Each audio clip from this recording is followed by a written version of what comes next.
இறப்பு அப்படிங்கிறதுக்கு முன்னும் பின்னும் என்ன நிகழ்கிறது, இந்த மரணத்துடைய உண்மைகள் அப்படிங்கிறத தான் நம்ம இன்றைக்கி தொடர்ச்சியாக தெரிஞ்சுக்க போகிறோம். அப்போது ஒரு அடிப்படையான மனிதனுடைய விழிப்புணர்வு 3 நிலையில் இருக்குது அப்படிங்கிறத நான் சொன்னேன். முதல் நிலையில் அது உங்களுக்கு தெளிவான தன்மைகளில் அவனுடைய வாழ்க்கையை மட்டும் சிந்திக்கக்கூடியதாக இருக்குது. அவன் உண்டு உறங்கி இனப்பெருக்கம் செஞ்சு மரணத்தை நோக்கி போயிடுறான். அதுதான் அவனுடைய தன்மையாக இருக்குது. அவனுக்கு எந்த விதமான தெளிவுகளும் இல்லை. அஞ்ஞானத்தில் முழுமையாக மூடி இருக்கக்கூடிய ஒருத்தனாக இருக்கான். இரண்டாவது நிலையில் இருக்கிறவங்க அந்த மரணம்னா என்ன அப்படிங்கிறத புரிஞ்சுக்கிட்டு அதை நோக்கி பயணிக்கும் பொழுது அதை ஒரு திருவிழாவாக கொண்டாட்டமாக நோக்கி போகிறாங்க அப்படிங்கிறத நம்ம பார்த்தோம். இதில் மூன்றாவதாக இருக்கக்கூடியவங்க எப்படி இருக்கிறாங்க அப்படின்னு பார்த்தோம்னா, அவங்க இந்த இறப்பையும் இந்த மரணத்தையும் முழுமையாக வென்று அதை தன்னுடைய ஆளுமைக்கு கீழே வச்சுருக்காங்க. அவங்க தன்னுடைய கண்ட்ரோலில் வச்சுருக்கிறாங்க அப்படிங்கிறத நம்ம பார்த்தோம். அப்போ நேற்றுக்கு நம்ம பார்த்த விஷயங்கள்லாம் யாரை பற்றி பார்த்தோம் அப்படின்னா, இந்த முதல் நிலை ஆட்களை பற்றி தான் நம்ம பார்த்தோம். கர்மாங்கிற ஒரு தன்மைக்குள்ளே அவங்க உழண்டுக்கிட்டு இருக்கிறாங்க. 5 புலன்களை மீண்டும் மீண்டும் தூண்டி ஒரு முடிவற்ற பிறப்புங்கிற சுழற்சிக்குள்ளே அவங்க இருக்கிறாங்க. அப்போ அவங்களுடைய 5 புலன்களுக்கு அவங்க முக்கியத்துவம் கொடுத்து அவங்க தன்னை உடலாக கருதி இருக்கிறதுனால அந்த பிறப்புகளை நோக்கி அவங்க பயணிச்சுக்கிட்டே இருக்கிறாங்க. எப்போ ஒரு 180 டிகிரி தங்களை உள்நோக்கி திருப்பி ஆன்மாவை தரிசனம் செய்ய ஒரு ஆன்மீக வாழ்க்கைக்குள்ளே போகிறாங்களோ, அப்போ அந்த முதல் நிலையிலிருந்து இரண்டாவது நிலைக்கு அவங்க என்ன செஞ்சிடுறாங்க, மாற்றம் அடைஞ்சிடுறாங்க அப்படிங்கிறத தான் நம்ம நேற்றுக்கு பார்த்தோம். அப்போ நம்ம இன்றைக்கி அந்த இரண்டாவது நிலையில் இருக்கிற ஆட்களை நம்ம பற்றி பார்க்கணும். இந்த இரண்டாவது நிலையில் இருக்கிற ஆட்கள் யார் அப்படின்னா, உண்டு உறங்கி இனப்பெருக்கம் செஞ்சு மாண்டு போகிற ஒரு உயிர்கள் போல இல்லாமல் இது ஏன் நடக்குது அப்படின்னு விசாரிக்கிறவங்க தான் அந்த இரண்டாவது நிலை ஆட்கள். அந்த விசாரணையை போட்டால் தான் நம்மளுக்கு ஒரு பதில் கிடைக்கும். அதை நோக்கி நம்ம பயணிக்கிறதுக்கு ஒரு தெளிவு கிடைக்கும். அதுக்கப்புறம் என்ன ஆகலாம் அப்படின்னு கேட்டிங்கன்னா, அதை இப்போ எப்படி ஒரு தீபாவளி, பொங்கல், நவராத்திரி, விநாயகர் சதுர்த்தி இது மாதிரிலாம் வருதோ, அதுபோல் நம்மளுடைய ஒரு இறப்போடைய தேதியை தெரிஞ்சுக்கிட்டு அதை நோக்கி போகும்போது ஒரு மகிழ்ச்சியோடையும் கொண்டாட்டத்தோடையும் நம்ம போகக்கூடிய ஒரு தன்மை கிடைக்கும். அது இல்லாமல் திடீர்னு நிகழக்கூடிய விஷயமாக மரணத்தை நாம் நினைக்கிறோம். அப்படி கிடையாது. உங்களுடைய பிறப்பு திடீர்னு நிகழ்கிறதில்ல.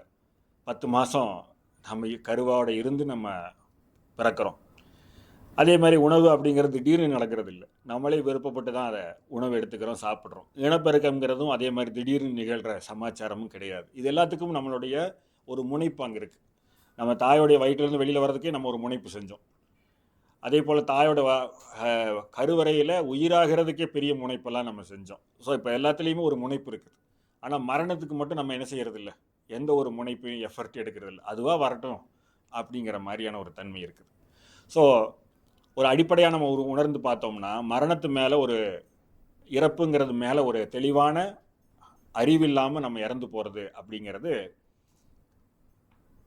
என்னுடைய தனிப்பட்ட கருத்தாக நான் என்ன சொல்லுவேன்னா, ஒருத்தர் எப்போ இறந்து போகிறோம்னே தெரியாமல் ஒருத்தர் இறந்து போகிறாருன்னு வச்சுக்கோங்க. அப்போ எப்போ போகிறோம்னே தெரியாமல் இறந்து போகிறதுங்கிறது பார்த்திங்கன்னா ஒரு தற்கொலைக்கு சமமானது அப்படின்னே சொல்லலாம். ஏன்னு கேட்டிங்கன்னா, தானாக முனைப்போடு தேடாமல், அப்போது உதாரணத்துக்கு பார்த்திங்கன்னா, நம்ம ஒரு பெரிய ரயில்வே ட்ராக்கில் போய் குறுக்கால நின்றுக்கிறோம். எவ்வாறு ட்ரெயின் வந்தால் நம்ம அடிச்சுட்டு போட்டுமே அப்படிங்கிற மாதிரியான ஒரு தன்மையில் நிற்கிறது எவ்வளவு ஒரு முட்டாள்தனமான ஒரு முடிவோ, அதே போல் தான் நம்ம வாழ்க்கையில் மரணம் நம்மளுக்கு வரும்போது வரட்டும், நம்ம அதை நம்மளை தூக்கிட்டு போட்டுன்னு நிற்கிறது. அப்போ அந்த மரணத்து மேலே நம்மளுக்கு எந்த விதமான ஒரு புரிதலும் இல்லாமல் ஆளுமையும் இல்லாமல் நம்ம உட்காந்துருக்குறோம். அது ஒரு விதத்தில் எப்படிப்பட்டதாக இருக்குது அப்படின்னா, ஏதோ ஒரு விஷயங்கள், ஒரு விபத்து நம்மளை நோக்கி நேரட்டும், நம்ம போகட்டும் அப்படிங்கிற மாதிரி இருக்குது. அப்போது நீங்கள் உணவு சாப்பிடும்போது ஒரு முனைப்பு காட்டுறீங்க, உங்களுக்குன்னு ஒரு கவனம் அதில் இருக்குது. இனப்பெருக்கம் செய்யும் பொழுது இப்படி தான் இருக்கணும், அப்படி தான் இருக்கணும்னு ஒரு உணர்வு இருக்குது. அட்லீஸ்ட் நம்ம உணவு சாப்பிடும்போது, உடை உடுத்தும் பொழுது நம்மளுக்கு எல்லாத்துலேயுமே நமக்குன்னு ஒரு டேஸ்ட் ஒன்று இருக்குது பாருங்கள், இல்லையா? அப்போ அதிலெல்லாம் இருக்கிற டேஸ்ட்டு நம்ம மரணத்துலேயும் என்ன வச்சுருக்கணும், அந்த டேஸ்ட்டு நம்ம வச்சுருக்கணுங்கிறது தான் அதோடைய அடிப்படை. ஆனால் அது நமக்கு அந்த டேஸ்ட்டு கொண்டு வர முடியுதா அப்படின்னு பார்த்தா, ஒரு டேஸ்ட்டை கொண்டு வரதுக்கு முன்னாடி நம்ம அது மேலே ஒரு பயமும் பீதியும் தான் வச்சுருக்கிறோம். ஏன் அந்த பயமும் பீதியும் வச்சுருக்கிறோம் அப்படின்னா, ரொம்ப சிம்பிள், அதை பற்றி புரிதல் இல்லை. சின்ன வயதாக இருக்கும்போது நம்மளுக்கு ரொம்ப ஒரு 10 வயசோ அதுக்குள்ளேயே இருக்கும்போது நம்மளை யாராவது வந்து ஒரு இருட்டு சந்து வழியாக போக சொன்னாங்கன்னு வச்சுக்கோங்க. நம்மளுக்கு அந்த இருட்டு சந்தில் என்ன இருக்குதுன்னு தெரியாது. ஆனால் யார் கூடயோ பேசியோ கதை கேட்டோ பேய் பூதத்தை பற்றியெல்லாம் பிசாசை பற்றியெல்லாம் கேள்விப்பட்டதுனால அந்த இருட்டுக்குள்ளே ஏதாவது இருக்குமோன்னு ஒரு பயம்.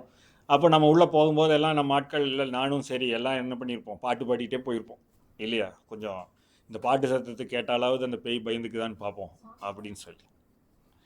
அப்போ இந்த மாதிரியான ஒரு அறியாமையில் இருக்கும் பொழுது, ஒரு இருளை பார்க்கும் பொழுது நம்மளுக்கு எப்படி ஒரு பயம் இருந்தது. இதே இந்த வயசில் நம்ம அந்த பயமெல்லாம் இருக்குமா அப்படின்னு தெரியல.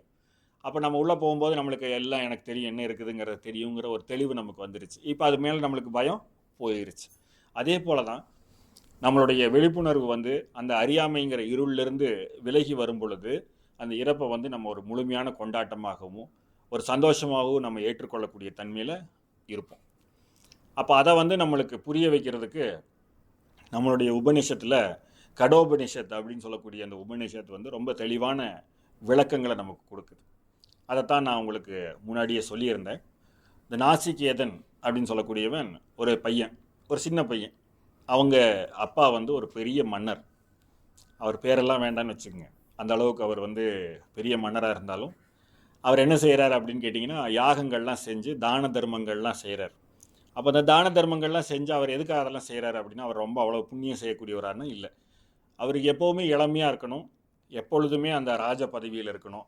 அதுக்கு வந்து யாகங்கள்லாம் செஞ்சு அந்த நன்மதிப்பையும் பெருமையையும் ஏற்படுத்திக்கணும் அப்படிங்கிறத, மரணத்தை வந்து வெல்றதுக்கும் முடிஞ்ச வரைக்கும் வந்து எப்போவுமே இளமையை மெயின்டைன் பண்ணிக்கிட்டே இருக்கிறதுக்கும் அவர் வந்து முயற்சி செய்கிறார். அப்போ அவருடைய பையன்தான் நாசிகேதன். அவனுக்கு வந்து என்ன செய்கிறான் அப்படின்னு கேட்டிங்கன்னா, அவர் என்னென்ன பண்ணுறாருங்கிறத பார்த்துக்கிட்டே இருக்கான். அந்த பையனுக்கு வந்து கொஞ்சம் தெளிவான பையன் வேறு.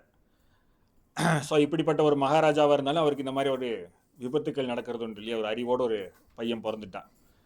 அந்த பையன் வந்து என்ன பண்ணுறான் அப்படின்னா, அப்பா நீங்கள் கொடுக்குற தான தர்மத்துல எல்லாம் குறை இருக்குது அப்படின்னு சொல்கிறான். என்ன குறை இருக்குதுன்னா, இந்த ஓட்ட சிலெல்லாம் இருக்குது இல்லையா, நமக்கு பயன்படாத பொருள், இதையெல்லாம் கொண்டு போய் நீங்கள் தானமாக கொடுக்குறீங்க. மடி வத்தி போய் இன்னும் இறக்குறதுக்கு 2-3 மாதம் இருக்கக்கூடிய ஒரு பசுமாட்டை கொண்டு போய் தானமாக கொடுத்து நான் கோதானம் பண்ணிட்டேன்னு சொல்கிறீங்க. இந்த மாதிரி எல்லாத்தையுமே வந்து ஒரு உருப்படாத விஷயங்களெல்லாம் தான தர்மம் கொடுத்துட்டு நான் எல்லா தான தர்மமும் கொடுத்துட்டேன், எனக்கு இதெல்லாம் வேணும்னு நீங்கள் எதிர்பார்க்குறீங்க, இதெல்லாம் உங்களுக்கு ஆகுமா அப்படின்னு அந்த பையன் வந்து கேட்குறான். அவங்க அப்பாவுக்கு இவனை எப்போவுமே வந்து பார்த்திங்கன்னா, இவன் மேலே ஒரு நல்ல ஒப்பீனியன் இருந்தாலும் எந்த ஒரு அப்பாவுக்குமே பையன் வந்து அவருடைய செயல்பாட்டை ஒரு குறை சொல்லிட்டான்னு வச்சுக்கோங்க, அது தாங்க முடியாது. அப்போ உடனே அவங்க பையனுக்கும் அப்பாவுக்கும் ஒரு மனஸ்தாபம் வருது. ஆனால் அவங்க அப்பா அதை பெருசாக காட்டிக்கிறது இல்லை. அப்போ வந்து அவனுக்கு வந்து இதை தொடர்ச்சியாக செய்யக்கூடாது அப்பா, இந்த மாதிரி ஓட்டோட செலெல்லாம் கொடுக்கக்கூடாது, நல்ல விஷயத்தை ஓட்டோட செலெல்லாம் தாண்டி நல்ல விஷயங்களை தான தர்மம் பண்ணணுங்கிறது நம்மளோட கடமையும் கூட, நம்ம இனிமேல் எடுத்து சொல்லுவோம் அப்படின்னு சொல்லி அவங்க அப்பா கிட்ட போய் பின்னாடி நின்று கேட்டுக்கிட்டே இருக்கேன். அடுத்தது என்னப்பா தானம் பண்ண போகிறீங்க, அடுத்தது என்ன தர்மம் பண்ண போகிறீங்க, சொல்லுங்கன்னு கேட்டுட்டே இருக்கேன். ஏன்னா அது குவாலிட்டி வெரிஃபை பண்ணி கரெக்டாக இல்லையான்னு செஞ்சிடலாம் இல்லையா. ஏன்னா பண்ணதை போய் குத்தம் சொல்லிக்கிட்டு இருக்கிறதுக்கு பதிலாக மனஸ்தாபம் வரதுக்கு. அப்போ திரும்ப திரும்ப கேட்டுகிட்டே இருந்தோன்னா நாசிகேதனுடைய அப்பாவுக்கு, அந்த மகாராஜாவுக்கு பயங்கர கோவம். நம்ம ஊர்லெலாம் சொல்லுவோம் இல்லையா, யாராவது ஒன்று கேட்டுட்டு இது எங்கே வைக்கிறதுங்கன்னு கேட்டே இருந்தால் என்ன சொல்லுவோம், அது வந்து நம்மளுடைய பழக்கமாச்சு. அதனால் இதை கொண்டு போய் என் தலையில் வை அப்படின்னு நம்ம சொல்லுவோமே, அந்த மாதிரியான ஒரு பேச்சு வழக்கில் அவர் என்ன செய்கிறாரு, அடுத்தது என்ன தானம் பண்ண போகிறீங்கன்னா உன்னைத்தான் தானம் பண்ணலான்ட்டு இருக்கேன் அப்படின்னு. ஆனால் அவங்க அப்பா வந்து ஆல்ரெடி அவன் மேலே குறை சொன்னதுனால கடுப்பில் இருக்கிறாரு. அப்போ அவன் நாசிகேதன் வந்து ஏன்னா அடுத்தது என்ன தானம் பண்ண போகிறீங்கன்னு நோண்டி கேட்டோடனே அந்த கோபத்தில் உன்னைத்தாம்பா தானம் பண்ணலான்னு இருக்கேன் அப்படின்னோடனே அவருக்கு அந்த விளையாட்டு, அவர் வந்து இவன் மேலே இருக்கக்கூடிய ஒரு விளையாட்டில் சொன்னாருன்னு அந்த நாசிகேதனுக்கு புரியலை. அவன் அதை ரொம்ப சீரியஸாக எடுத்துட்டான். நம்மளையும் தானம் பண்ண போகிறார் போல் இருக்கு அப்படின்னு சொல்லிட்டு அவன் அடுத்த கேள்வி கேட்குறான், யாருக்குப்பா தானம் பண்ண போகிறீங்க அப்படின்னு. அவர் ஆல்ரெடி என்னவா இருக்கிறாரு, இவன் மேலே கோபத்தில் இருக்கிறாரு. அடுத்தது என்ன தானம் பண்ண போகிறீங்கன்னா உன்னைத்தாம்பா பண்ண போகிறேன்னு அவர் வேடிக்கையாக சொல்லியிருக்கிறாரு. அதையும் புரிஞ்சிக்காம அவன் வந்து அதை யாருக்குப்பா தானம் பண்ண போகிறீங்கன்னு கேட்டோடனே எவனுக்கு தானம் பண்ணலான் இருக்க உன்னைய அப்படின்னு கோபத்தில் வரக்கூடிய வார்த்தைகளும் அந்த ஒரு இரிட்டேஷனில் வர வார்த்தை தானே, அது ரெண்டையுமே அந்த அப்பா சொல்கிற பேச்சை அவன் ரொம்ப சீரியஸாக எடுத்துக்கிறான். அதில் இருக்கக்கூடிய ஒரு நக்கல் நையாண்டியை பற்றி தெரியாமல் அப்பா சும்மா சொல்ல மாட்டார், நம்மளை எமனுக்கு தானம் பண்ண போகிறார் போல் இருக்குன்னு அவன் கிளம்பி போய் பக்கத்தில் ஒரு இடத்துல உட்காந்து யோசிச்சுக்கிட்டு இருக்கான். நம்மளுக்கு எமனுக்கு நம்மளை தானம் கொடுத்துட்டாங்கன்னா எமனுக்கு போய் நம்ம என்னெல்லாம் செய்யணும் நம்ம அவருக்கு என்னெல்லாம் வந்து பணிவிடைகள் செய்யலாம், அவரை எப்படி நம்ம அணுகலாம், இப்படின்னு யோசிக்க ஆரம்பிச்சிட்டோம். சீரியஸாக யோசிக்க ஆரம்பிச்சிட்டோம், முனைப்போட யோசிக்க ஆரம்பிச்சிட்டோம். அப்புறம் என்ன பண்ணால் அப்படியே கிளம்பி நடக்க ஆரம்பிச்சிட்டான். என்ன நடக்க ஆரம்பிச்சிட்டான்னு, எதுக்கும் நம்ம முன்னாடியே தானம் கொடுத்துட்டு அங்கே போய் பார்த்து நம்மளுக்கு அங்கே சௌகரியம் எப்படி இருக்குதுன்னெல்லாம் தெரியாமல் அவங்களுக்கு நம்ம சேவை செய்கிறதுக்கு நம்ம அப்பா அவன் ஒரு இளவரசன். ஆக்சுவலாக அவன் என்ன நினைக்கிறான்னா, நம்ம கொண்டு போய் நம்மளை வந்து தானம் கொடுத்த பிறகு அந்த சூழலில் அவங்களுக்கு சேவை செய்கிறதுக்கு தான் நம்மளை தானம் பண்ணுறாரு. அங்கே போய் நம்ம அங்கே என்ன வசதி இருக்குது, வசதி குறைவு இருக்குதுன்னு முன்னாடி தெரிஞ்சு வச்சுக்கிட்டோம்னா நம்ம சேவை செய்கிறதுக்கு திட்டமிடுறதுக்கு வசதியாக இருக்குமே. அதனால் ஃபஸ்ட்டு நம்ம வந்து யமலோகம்னு சொல்லக்கூடிய அந்த யமனுடைய நகரத்துக்கு போய் என்னென்ன பண்ண முடியுங்கிற பாசிபிலிட்டிஸை ஃபஸ்ட்டே பார்த்துட்டு வந்துடுவோம் அப்படின்னு சொல்லி அவன் இறங்கி அவனுடைய அரண்மனையிலேருந்து இறங்கி தெரு தெருவாக கேட்டுக்கிட்டே போகிறான். எங்கே அந்த யமன் இருப்பார், அவருடைய யமலோகம் எங்கே இருக்குதுன்னு கேட்டே போகும்போது வழக்கமாக நம்ம ஊர்க்காரங்க வழி சொல்கிற மாதிரி இப்படி போய் லெஃப்ட்டில் திரும்பி ரைட்டில் திரும்பின்னு எல்லோரும் வழி சொல்கிறாங்க. இவன் அப்படியே தேடிக்கிட்டே போகிறான். இப்போ நம்ம ஊரில் வந்து அந்த காலத்தில் நாசிகேதனுடைய கதையை சொல்லும்போது இப்படி சொல்கிறாங்க. நம்ம ஊரில் இது பிரச்சனையே இல்லை, நம்ம போய் அந்த மாதிரி வழி கேட்கணும்னு அவசியம் இல்லை, ரோட்டுக்கு நடுவில் நின்னால் போதும், நேராக நம்மளை கூட்டிகிட்டு போய் விட்டுடுவாங்க இல்லையா. ஸோ யமலோகத்துக்கு வந்து போகிறதுக்கான வழி ரொம்ப எளிமையான வழி நம்ம ஊரில் இப்போது கண்டுபிடிச்சி வச்சுருக்கோம், பெரிய பெரிய வாகனங்கள்லாம் வச்சுருக்கோம். அப்போ இந்த மாதிரி அவர் நாசிகேதன் என்ன செய்கிறாருன்னா தேடி பிடிச்சி யமலோகத்தில் போயிடுறாரு. ஏன் போனால் அங்கே வந்து யமனுக்கு அசிஸ்டன்ஸ் எல்லாம் இருப்பாங்க இல்லையா, கிங்கரர்கள்ட்டு சொல்லுவாங்க. அவங்கள பார்த்தாலே பயமாகவும் பயங்கரமாகவும் இருக்கிறாங்க. அந்த பயமாகவும் பயங்கரமாகவும் இருக்கிற ஆட்களை பார்த்த உடனே இவன் பயந்துக்கலை, இவன் ரொம்ப தெளிவாக இருக்கான். இதில் யாருங்க யமன்னு கேட்குறான். அவங்க வந்து என்ன சொல்கிறாங்க, ஓ நீ யமனை முன்ன பின்ன பார்த்தது இல்லையா, அவர் வந்து ஒரு முக்கியமான வேலையாக வெளியில் போயிருக்கிறார், அவருடைய மனைவி யமனுடைய மனைவி யமனுடைய குழந்தைகள்லாம் அங்கே இருக்கிறாங்க, அவங்க மட்டும்தான் ஓரமாக வெயிட் பண்ணிகிட்டு இருக்கிறாங்க, அவங்க வீட்டில் இருக்கிறாங்க, அவங்க எட்டி பார்க்குறாங்க இவன் என்னவோ புதுசாக ஒருத்தன் வந்திருக்கிறானே அப்படின்னு சொல்லி. அப்போ அந்த கிங்கரர்கள் சொல்கிறாங்க இவங்க மட்டும்தான் இருக்கிறாங்க, யமன் வந்து முக்கியமான வேலையாக வெளியில் போயிருக்கிறாரு, அவருடைய டியூட்டி டைம் இது, அவர் வரக்கு லேட் ஆகும், நீ உட்காருன்றாங்க. அந்த பையனும் உட்காடுறான். அப்போ அவங்க வீட்டில் இருக்கிறவங்க கேட்குறாங்க, என்னப்பா ரொம்ப தூரம் நடந்து கஷ்டப்பட்டு வந்திருக்கியே, உனக்கு சாப்பிட்றதுக்கு ஏதாவது கொடுக்கட்டுமா, நீ வந்து பலகாரம் ஏதாவது சாப்பிட்றியான்னெல்லாம் கேட்குறாங்க. இவன் என்ன சொல்கிறான், எனக்கு வேண்டாம், நான் யமனை பார்க்குறதுக்கு மட்டும்தான் வந்தேன், யமனை பார்த்துட்டு நான் கிளம்பிடுவேன், எனக்கு ஒன்றும் வேண்டாங்க அப்படின்னு சொல்கிறான். இது ஒரு நாள் 2 நாள் இல்லை, 3 நாள் வெயிட் பண்ணுறான். 3 நாளும் பச்சை தண்ணி அவங்ககிட்டேருந்து கொடுக்கல, சாப்பாடு எதுவும் எடுத்துக்கல, நான் யமனை பார்த்தா தான் சாப்பிடுவேன்னு வைராக்கியத்தோடு அவன் உட்காந்துருக்கிறான். அப்போ அந்த வைராக்கியத்தோடு உட்காந்துருந்த உடனே இவங்க வீட்டில் இருக்கிறவங்க அவங்க வேலையை பார்த்துக்கிட்டு இருக்கிறாங்க யமலோகத்தில், கிங்கரர்கள்லாம் அவங்களுடைய வேலைகளை பார்த்துக்கிட்டு இருக்கிறாங்க. 3 நாள் கழிச்சு யமதர்மன் வரான். யமதர்மன் வந்தோடனே அந்த யமதர்மன் வந்து இந்த பையனை பார்த்துட்டு, யார்ப்பா இது புதுசாக ஒரு பையனை உட்கார வச்சுருக்கீங்களே, என்ன விஷயம் அப்படின்னு கேட்கும்போது, இந்த பையன் உங்களை தேடி வந்தாங்க, இந்த பையன் உங்ககிட்ட வந்து பேசணும்னு சொன்னால் 3 நாள் முன்னாடியே வந்துட்டான், நாங்கள் சொன்னாலும் கேட்காம சாப்பாடு தண்ணி இல்லாமல் உட்காந்துருக்கான், பாருங்கள் எவ்வளோ சோர்வாக உட்காந்துருக்கான், கொஞ்சம் நேரத்தில் மயக்கம் போட்டு விழுந்துருவான் போல் இருக்கு, அதுக்குள்ளே நீங்கள் வந்துட்டீங்க அப்படின்னு சொல்கிறாங்க. அப்போ அந்த யமதர்மன் வந்து அந்த நாசிகேதன் கிட்ட கேட்குறாங்க, தம்பி உனக்கு என்ன வேணும், என்ன விஷயமா வந்த அப்படின்னு கேட்கும்போது அந்த நாசிகேதன் சொல்கிறான், என்கிட்ட சில விஷயங்கள் உங்ககிட்ட கேட்டு தெளிவு பண்ணிவிட்டு இந்த யமப்பட்டணத்தை பார்த்துட்டு வரலான்னு பார்த்தேன், எங்கள் அப்பா அவங்க இங்கே தானம் கொடுக்குறதா சொன்னார், அதனால் நான் இங்கே தேடி இங்கே வந்துட்டேன், அதனால் இங்கே வந்ததுக்கப்புறம் தான் தெரிஞ்சது இது வந்து வேறு மாதிரியான ஊர் போல் இருக்குது, ஏரியா போல் இருக்குது, இந்த கிங்கரர்கள்லாம் பார்த்தோம்னா இவங்களுக்கு சமமாக நம்மளால் சேவை செய்ய முடியுமான்னு எனக்கு தெரியலை, பட் இருந்தாலும் உங்களை பார்த்து அந்த எங்கள் அப்பா சொன்ன விஷயங்களை சொல்லி கேட்டுட்டு போகலான்னு இருக்கிறேன் அப்படின்னு சொன்னோடனே யமதர்மனுக்கு ரொம்ப சந்தோஷமாயிடுச்சு. ஏன்னா இவன் பயப்படவே இல்லை, இவன் பயப்படவே மாட்டேங்கிறான், இத்தனூண்டு பையன் அவன் வாட்டுக்கு யமலோகத்துக்கு வந்து உட்காந்து யமனை பார்த்து ஹாய் ஹலோ சொல்லி பேசுகிற மாதிரி தான் நான் ரொம்ப நார்மலாக பேசுகிறேன். ஐயோ எனக்கு பயமாக இருக்குது, எங்கள் அப்பா இங்கே கொடுத்துட்டாருன்னா நான் என்ன பண்ணுவேன், இந்த கிங்கரர்கள்லாம் இப்படி இருக்கிறாங்களே இப்படின்னு அவன் பயப்படவே இல்லை. அவன் ரொம்ப உறுதியாக ரொம்ப ரிலாக்ஸாக உட்காந்துட்டு, எங்கள் அப்பா அவங்க என்னை தானம் பண்ணுறதா இருந்தார் உங்களுக்கு, அதனால தான் நான் இதை பற்றி பேசிட்டு போகலான்னு வந்தேன்னு ரொம்ப ரிலாக்ஸாக பேசுகிறான். அப்போ யமனுக்கு அது ரொம்ப பிடிச்சிருக்கு. ஏன்னா யமனை பார்த்தா யாருமே இப்படி ரிலாக்ஸாக பேசி பழக்கமே இல்லை, ஒன்று பார்த்த உடனே போயிடுவாங்க, இல்லைன்னா அவனை காலை பிடிச்சி கதறுவாங்க. இது 2 ஆப்ஷன் தான் பார்த்துருக்கான். ஒருத்தன் உறுதியாக நின்று பேசுகிறத முதல்ல யமதர்மனே பார்க்குறான். அப்போ அந்த யமதர்மன் என்ன செய்கிறான் அப்படின்னு கேட்டிங்கன்னா, நீ 3 நாள் எனக்காக காத்திருந்த, திதி அப்படின்னா என்ன அர்த்தம் அப்படின்னு சொல்லுவாங்கன்னா, உங்களுக்கு தெரியும் இந்த ஜோதிடத்துலலாம் நட்சத்திரம் திதி வாரம் கிழமைன்னெல்லாம் பார்ப்பாங்க இல்லையா, பஞ்சாங்கம் பார்க்குறது. திதி அப்படின்னா என்னென்னு கேட்டிங்கன்னா, நம்ம அதைத்தான் ஆங்கிலத்தில் தேதி அப்படிங்கிறத தமிழ்லேயும் டேட்டுங்கிறது இங்கிலீஷ்லேயும் நம்ம வச்சுருக்கோம். இது எல்லாமே ஒரே சப்தத்தில் இருக்கிறத நீங்கள் பார்க்க முடியும். அந்த திதி அப்படின்னா டேட்டுன்னு அர்த்தம். அப்போ நம்ம வந்து ஒருத்தர் உறவினர் வீட்டுக்கோ இல்லை வந்து நம்மளுடைய நண்பர் வீட்டுக்கோ போகிறோம் அப்படின்னு வச்சுக்கோங்க, நான் இத்தனாம் தேதி வரேன், இத்தனை மணிக்கு வரேன் அப்படின்னு நம்ம வந்து சொல்லிட்டு போகிறோன்னு வச்சுக்கோங்க. அப்போ சொல்லிட்டு போனோம்னா நம்மளை திதின்னு சொல்லுவாங்க. அதே வந்து சொல்லாமல் திடீர்னு சர்ப்ரைஸ்னு போய் நம்ம நின்னோம்னு வச்சுக்கோங்க, அப்போ நம்ம பேர் வந்து அதித்தி அப்படின்னு சொல்லுவாங்க. அதித்தின்னா சொல்லாமல் வந்தவர்னு அர்த்தம், விருந்தாளி அப்படின்னு அர்த்தம். அப்போ சொல்லிட்டு போனோம்னா நம்மளுக்கு திதின்னு பேர், சொல்லாமல் போனால் அதித்தின்னு பேர். அப்போ யமலோகத்துக்கு இந்த நாசிகேதன் எப்படி வந்தான்? அப்பாயின்மெண்ட் எடுத்துட்டா வந்தான்? இல்லை, அதித்தியாக வந்துட்டான். அப்போ யமதர்மன் சொல்கிறாரு, நீ என்னுடைய விருந்தாளியாக வந்திருக்க. விருந்தாளிங்கிறவர் வந்து அதித்தி தேவோ பவன்னு சொல்லுவாங்க. அப்போ வந்து அது வந்து இறைவனுக்கு சமமானவர். யார் வந்து சொல்லாமல் வந்தாங்கனாலும் அவங்க இறைவன் போல் ஏதாவது நற்காரியங்களை செய்கிறதுக்கு தான் வந்திருப்பாங்கன்னு சொல்லுவாங்க. அதனால் நீ வந்து என்னுடைய விருந்தாளியாக வந்திருக்கிறதுனால நீ 3 நாள் வெயிட் பண்ணதுனால, நான் இல்லாமல் உனக்கு செய்ய வேண்டிய பணிவிடைகள்லாம் இங்கே யாருமே செய்யாமல் இருந்துட்டாங்க. இறைவனுக்கு 3 நாள் காக்க வச்ச மாதிரி ஆயிடுச்சு. அதனால் நான் உனக்கு 3 வரம் தரலான்னு இருக்கிறேன். நீ 3 கேள்வி கேட்டேன்னா அந்த 3 கேள்விக்கு நான் பதில் சொல்கிறேன் அப்படின்னு சொல்கிறேன். அதாவது நான் அந்த யமதர்மனே வந்து என்ன செய்கிறான், வாலண்டியராக வாயை கொடுத்து மாட்டிக்கிட்டான் அப்படின்னு கூட சொல்லலாம். ஏன்னா அவனை நினைக்கல, அவன் என்ன நினைக்கிறான், இந்த சின்ன பையன் என்ன பெருசாக கேட்டுற போகிறான் அப்படிங்கிற ஒரு தன்மை தான்.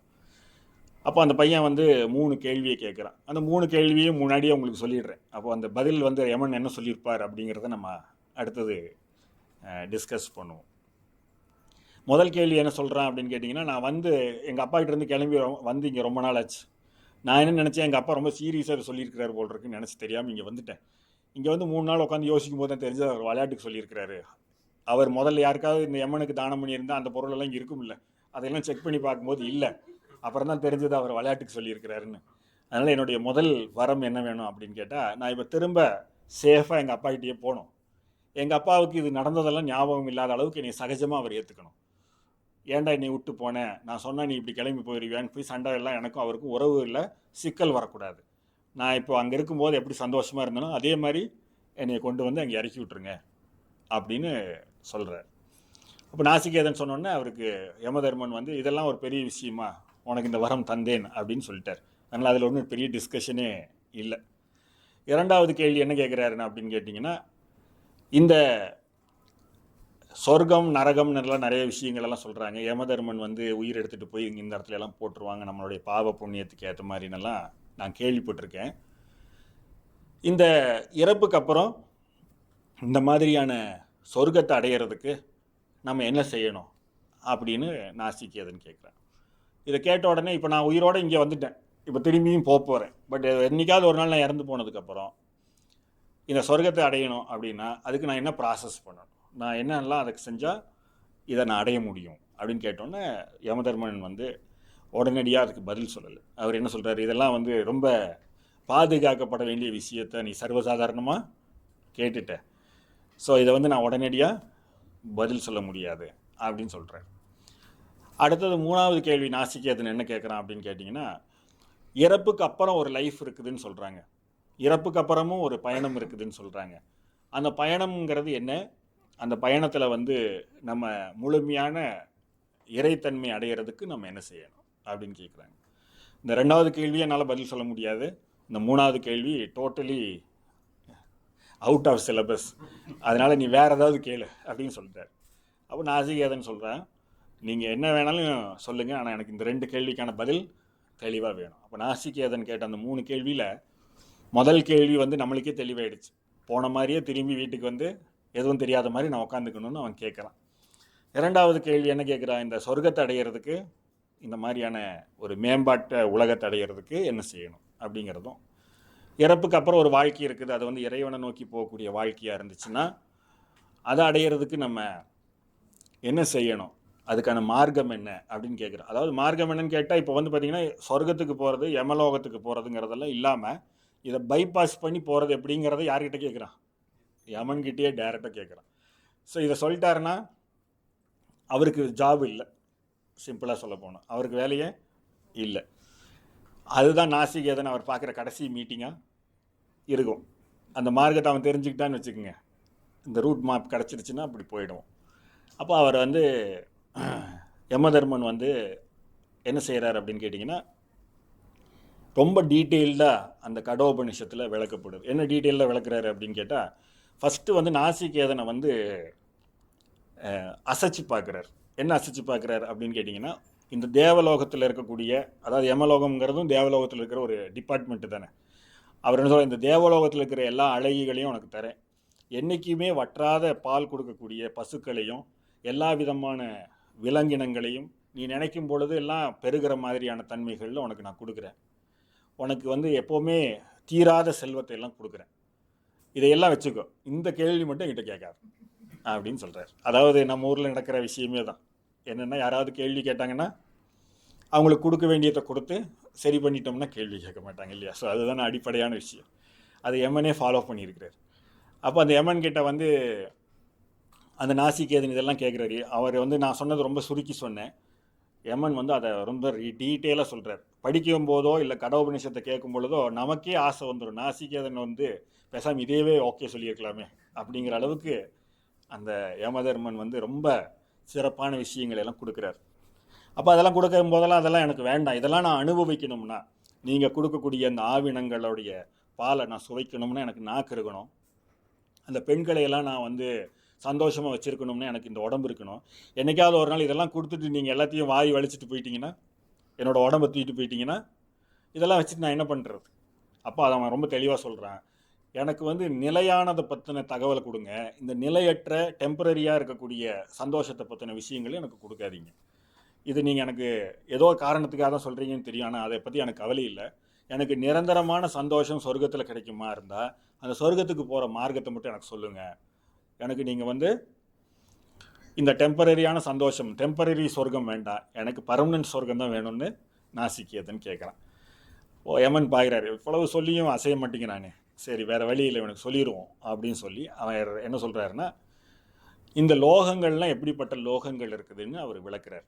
ஏன்னா இது ஆத்தென்டிக்கான ஆளுன்னு சொல்லுவாங்கல்ல, இவர் தாங்க இதை விளக்க முடியும், வேறு யார் சொன்னாலும் நம்ப தகுந்த விஷயங்கள்னு சொல்லுவாங்களா. அப்போ எமனே விளக்கிட்டாருன்னா இதில் வேறு ஒன்றும் சமாச்சாரம் இல்லை. அவர் என்ன சொல்கிறாருன்னா, உங்களுடைய உலகம் அப்படிங்கிறது என்ன, சொர்க்கலோகங்கிறது என்ன, இந்த இறந்து போன உயிர்கள்லாம் இருக்கக்கூடிய பித்ருலோகங்கிறது என்ன, அதுக்கப்புறம் பிரம்மலோகம் அப்படிங்கிறது என்ன, இப்போ இந்த மாதிரியான பல்வேறு லோகங்களை பற்றி அவர் ஒவ்வொன்றா எக்ஸ்பிளைன் பண்ணுறார்.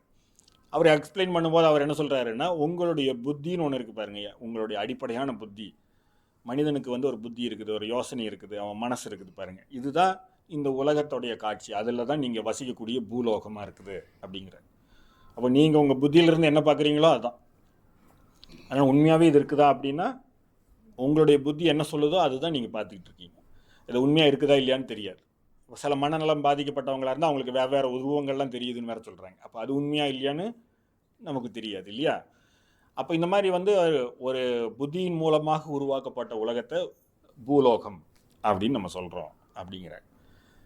இதில் வந்து எப்படி இருக்கும் அப்படின்னு கேட்டிங்கன்னா, ஒரு கண்ணாடியை பார்க்கறது போல் இந்த உலகம்னு சொல்கிறாங்க. அது ஏன் அப்படி சொல்கிறாங்கங்கிறதையும் நான் உங்களுக்கு அப்புறம் விளக்குறேன். புத்தியோடு பார்க்கக்கூடிய இந்த பூலோகம்ங்கிறது கண்ணாடியை போன்றது அப்படின்னு சொல்கிறாங்க. அதே போல் அடுத்தது சொர்க்கலோகம்னு ஒன்று இருக்குது. இந்த சொர்க்கலோகம்ங்கிறது என்ன அப்படின்னு கேட்டிங்கன்னா, இந்த சொர்க்கலோகத்தில் வந்து நம்ம அடைஞ்சிட்டோம் அப்படின்னா அங்கே வந்து எப்போவுமே இரவு பகல்ங்கிற ரெண்டு தன்மை இருக்காது. அங்கே எப்பொழுதுமே பகல் மட்டும்தான் இருக்கும். அந்த பகலும் எப்படிப்பட்டதாக இருக்கும் அப்படின்னு கேட்டிங்கன்னா, இந்த இரவு பகல் மாறி மாறி வரும்போதும் சூரியன் உதிச்சு மறைய வேண்டியிருக்கு. சொர்க்கலோகத்தில் எப்படி இருக்குமா, எப்பொழுதுமே சூரியன் வந்து மேலே மட்டும்தான் இருப்பார். அப்போ நமக்கு வந்து பார்த்திங்கன்னா நிழலே இருக்காதான். ஏன்னா நம்மளுக்கு நிழல் இருக்கணும்னா சூரியன் ஒன்று இந்த பக்கம் இருக்கணும், இந்த பக்கம் இருக்கணும், வடக்குலேயோ கிழக்குலேயோ மேற்குலேயோ இருக்கணும்.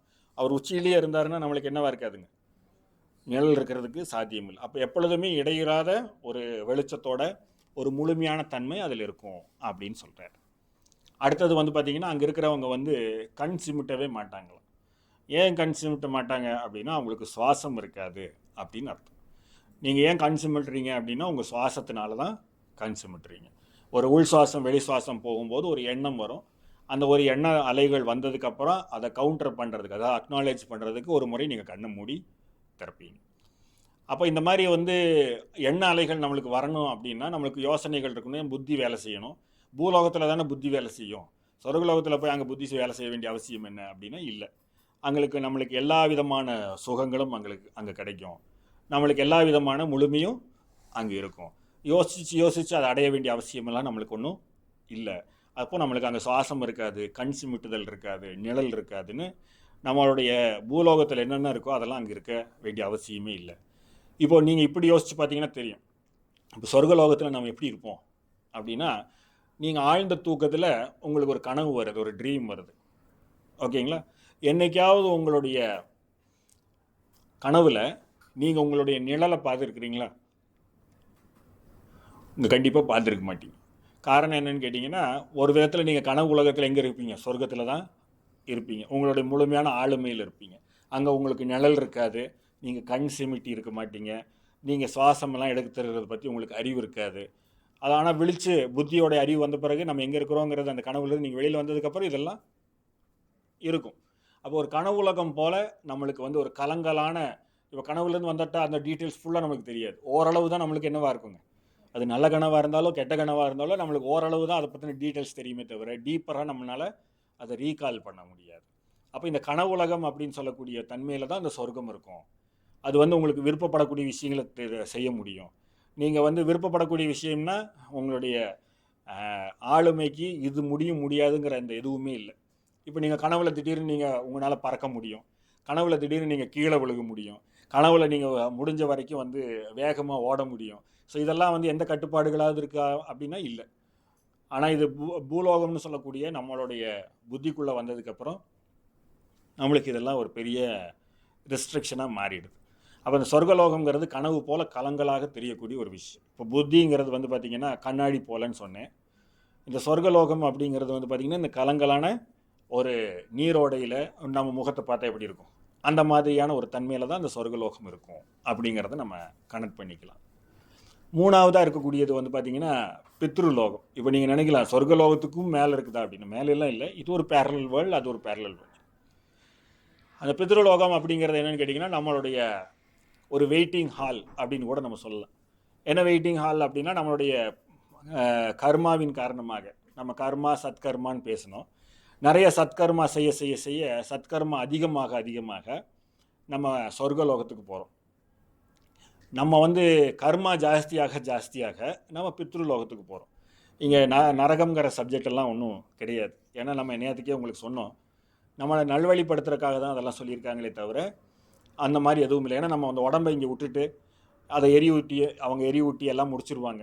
அப்போது நம்மளுடைய உயிர் மட்டும்தான், நம்ம ஆன்மா மட்டும்தான் ஒரு லோகத்துக்கு போகுதுன்னா, அங்கே நம்மளை எண்ணெய் சட்டியில் போட்டு வறுத்தா இல்லை ஓவனில் வச்சு பேக் பண்ணாலும் நம்மளுக்கு எதுவும் தெரிய போகிறதில்ல. ஏன்னா நம்ம உடம்பை தான் இங்கே விட்டுட்டு தான் போயிட்டோம். இந்த உடம்பு இங்கே இருந்தால் தானே நம்மளுக்கு அந்த உணர்வுகள் இருக்கும் இல்லையா? அப்போது நம்ம உடம்பே இல்லாமல் போன உலகத்தில் நம்மளை என்ன பண்ணாலும் நம்மளுக்கு எந்த உணர்வும் இருக்க போகிறதில்ல. அதனால் ஒரு பயத்துக்காக, ஏன்னா இதெல்லாம் உங்களுடைய அறிவில் இருக்கக்கூடிய அனுபவம், அது எண்ணெய் சட்டிக்குள்ளே போட்டால் என்ன ஆகிடும், தீயில் போட்டாங்கன்னா என்ன ஆகிடும் அப்படிங்கிறதெல்லாம் நம்மளுக்கு ஒரு பயத்தை உண்டு பண்ணுங்கிறதுக்காக அப்படி சொல்லியிருக்கிறாங்க. பித்ருலோகத்துக்குள்ளே நம்ம ஏன் போகிறோம் அப்படின்னு கேட்டிங்கன்னா, நம்மளுடைய கர்மா வந்து பார்த்திங்கன்னா முடிவற்ற தன்மையில் வேலை செஞ்சுக்கிட்டே இருக்குது அப்படின்னு சொன்னேன். நான் வந்து ஒரு உணவை சாப்பிட்றேன், ரொம்ப ருசியான ஒரு உணவை சாப்பிட்டு என்னுடைய புலனில் சுவைங்கிற புலனை வந்து தூண்டி விட்டுட்டேன். அது வேறு சுவையை என்ஜாய் பண்ணுறதுக்கு தயார் பண்ணிக்கிட்டே இருக்குது. அப்போ தயார் பண்ணிக்கிட்டே இருக்கும்போது நான் என்ன நினைக்கிறேன் அப்படின்னா, ஒரு கோதுமையில் வந்து ஒரு அல்வாவை பண்ணி சாப்பிட்டேன் ரொம்ப நல்லா இருக்குது. இந்த கோதுமையில் இந்த அல்வாவை பண்ணி நான் சாப்பிடும் பொழுது இதில் பசுநெய்யை ஆட் பண்ணி அதில் வந்து ஒரு குறிப்பிட்ட வகையான சர்க்கரையை போட்டு அல்லது வெல்லத்தை போட்டு எனக்கு வந்து அது ரொம்ப சுவையாக சாப்பிட்டுட்டேன். இதே மாதிரி எனக்கு இன்னும் வேணும்னு அந்த சுவை என்ன பண்ணிக்கிட்டே இருக்கு, என்னைய தூண்டி விட்டுக்கிட்டே இருக்குது. அப்புறம் நான் என்ன யோசிக்கிறேன் அப்படின்னா, இந்த மாதிரி ஒரு தேசத்தில் வரக்கூடிய வெல்லம் ரொம்ப சுவையாக இருக்குதுன்னு சொல்கிறாங்க. அங்கே இருக்கிற கரும்புலேருந்து எடுக்கக்கூடிய சர்க்கரை ரொம்ப சுவையாக இருக்குதுன்னு சொல்கிறாங்க. அதில் செஞ்சு சாப்பிட்டா எப்படி இருக்கும்? அதே மாதிரி இந்த ஊரில் விளைஞ்ச கோதுமையை எடுத்து நான் அந்த அல்வாவை சாப்பிட்டா எப்படி இருக்கும்? இப்படின்னு என்னுடைய புத்தி என்ன பண்ணிக்கிட்டே இருக்கும், அதே அல்வாவை நோக்கி என்னை தூண்டி விட்டுக்கிட்டே இருக்கும். அப்போ நான் வந்து இந்த பிறப்பில் இந்த உடம்பை வந்து நான் விட்டுட்டேன். ஆனால் அந்த புத்தியும் அந்த மனசும் இதை செஞ்சுக்கிட்டே தான் இருக்கும். உடம்பு தான் போயிருக்குதே தவிர என் புத்தியும் மனசு என்ன ஆகலை, இந்த உலகத்தை விட்டு போகலை. அப்போ இன்னொரு உடம்பு எடுக்கும். இந்த இன்னொரு உடம்பு எடுக்கும் பொழுது நான் ஏற்கனவே ஒரு சங்கல்பம் வச்சுருந்தேன்னு சொன்னேன் இல்லையா? அப்போ அந்த சங்கல்பத்தில் நான் இன்னொரு வாட்டி கோதுமை அல்வாவை இந்த ஊரில் பண்ண சர்க்கரையில், இந்த ஊரில் பண்ண கோதுமையில் நான் அந்த கோதுமை அல்வாவை சாப்பிடணும்னு எனக்கு ஒரு தூண்டுதல் வருது அப்படின்னா, அந்த ஊர் ஏதோ ஒரு இயற்கை சீரழிவுனாலேயோ இல்லை வந்து ஏதாவது ஒரு விதமான போர்னாலேயோ அந்த ஊர் அழிஞ்சு போச்சு, அங்கே கரும்பு விவசாயமே இல்லை. இப்போ நான் பிறந்து என்ன செய்ய போகிறேன்? என்னுடைய எதிர்பார்ப்பு என்ன? அந்த ஊரில் இருக்கிற கரும்பில் இருக்கிற ஆலையிலிருந்து சர்க்கரை எடுத்து சாப்பிடணுங்கிறத என்னுடைய சங்கல்பம். இப்போ அந்த ஊரே இல்லையே. அப்போது அது வரைக்கும் நான் வந்து வெயிட் பண்ணணும். அந்த ஊர் ரெடியாகி அதில் மக்கள்லாம் உருவாகி அவங்க கரும்பு விவசாயத்தை கண்டுபிடிச்சி ஆலையெல்லாம் வச்சு கரும்பு ஆட்டி சர்க்கரை எடுக்கிற வரைக்கும் நான் எங்கே இருக்கணும்? பித்ருலோகத்தில் இருக்கணும். ஸோ இதுதான் மேட்ரு, புரியுதுங்களா? அதுதான் வெயிட்டிங் ஹால்னு நான் சொன்னேன். அப்போ இந்த வெயிட்டிங் ஹாலுங்கிறதுல இருக்கக்கூடிய இந்த பித்ருலோகங்கிறது எப்படிப்பட்டதாக இருக்குது அப்படின்னா, இது வந்து ஒரு பிறப்புன்னு இல்லை, எத்தனையோ பிறப்போடைய ஒரு உங்களுக்கு புரியறதுக்காக அதை சொல்லியிருக்கிறேன். நான் வந்து எப்படி டெலிவிஷன் பார்க்குறேன், அங்கே வந்து கிரிக்கெட் விளையாடிட்டு இருக்கிறாங்க. அங்கே ஒரு சிறப்பாக ஒருத்தர் வந்து கிரிக்கெட் விளையாடுறார். அதை பார்க்கும்போது எனக்கு ஒரு சங்கல்பம் வருது. என்ன சங்கல்பம் வருது அப்படின்னா, நான் வந்து ஒரு நல்ல கிரிக்கெட்டர் ஆகணும் அப்படின்னு நான் என் மனசுக்குள்ளே விழுகுது. அப்போ நான் திரும்ப அடுத்த பிறப்பு பிறக்கணும் அப்படின்னா, ஒரு தாய் தந்தையர் வந்து தன்னுடைய குழந்தைய பிறந்த குழந்தைக்கு அப்புறம் அந்த குழந்தை வளரும் பொழுது இவனை கிரிக்கெட்டர் ஆக்கணும்னு நினைக்கிற பேரண்ட்ஸ் வேணும் இல்லையா? அந்த பேரண்ட்ஸே இன்னும் உலகத்தில் பிறக்கலைன்னு வச்சுக்கோங்க. அது வரைக்கும் நான் என்ன பண்ணணும்? பித்ருலோகத்தில் வெயிட் பண்ணணும் அப்படிங்கிறத தெரிஞ்சு. அதனால தான் நான் வேடிக்கையாக எப்போவுமே ஒரு எக்ஸாம்பிள் கூட சொல்லியிருக்கிறேன். அதாவது இந்த மாதிரி ஒரு சங்கல்பம் வந்து நம்மளுக்கு ஒரு நாளைக்கு 1000 சங்கல்பம், 100 சங்கல்பம், 1,00,000 சங்கல்பம் வந்துக்கிட்டே இருக்கும். யாரையாவது பார்ப்போம், ஆசையாக இருக்கும், இந்த சலுங்க இப்படி இருந்தால் நல்லா இருக்காதே, அப்படி இருந்தால் நல்லா இருக்கும், இந்த இவர் மாதிரி அழகாக இருந்தால் நல்லா இருக்காதா, இவர் மாதிரி டேலண்டடாக இருந்தால் நல்லா இருக்காதான்னா ஒவ்வொன்றுக்கும் நம்ம ஒவ்வொரு சங்கல்பத்துக்கும் ஒரு பிறப்பை நம்ம என்ன செஞ்சுக்கிட்டே இருக்கோம்? க்ரியேட் பண்ணிக்கிட்டே இருக்கோம். அப்போ வீட்டில் நம்ம குழந்தைங்க கூடயும் பசங்க கூடயும் கணவன் கூடயும் மனைவி கூடயும் பயங்கர சண்டை. அவங்க நம்மளுடைய அப்பா அம்மாவை அசிங்கமாக பேச, நம்ம அவங்க அப்பா அம்மாவை அசிங்கமாக பேச, உனக்கு அறிவில்லைன்னு சொல்ல, அவங்க திரும்பி அறிவில்லைன்னு சொல்ல, சாப்பிடாமல் எதுவும் செய்யாமல் நம்ம வீட்டுக்கு வெளியில் வந்து நிற்கிறோன்னு வச்சுக்கோங்க. அப்போ அங்கே வந்து பார்த்திங்கன்னா ஒரு தெருநாய் சுகமாக தூங்கிக்கிட்டு இருக்கு. ஸோ அதை பார்க்கும்போது நம்மளுக்கு என்ன மாதிரியான எண்ணம் வரும்? பேசாமல் இந்த நாயாவது பிறந்திருக்கலாம், எவ்வளோ சந்தோஷமாக தூங்குது பாரு அப்படின்னு தோணும். அப்போ அது தோணும்போது அது ஒரு சங்கல்பம் ஆகிடும்.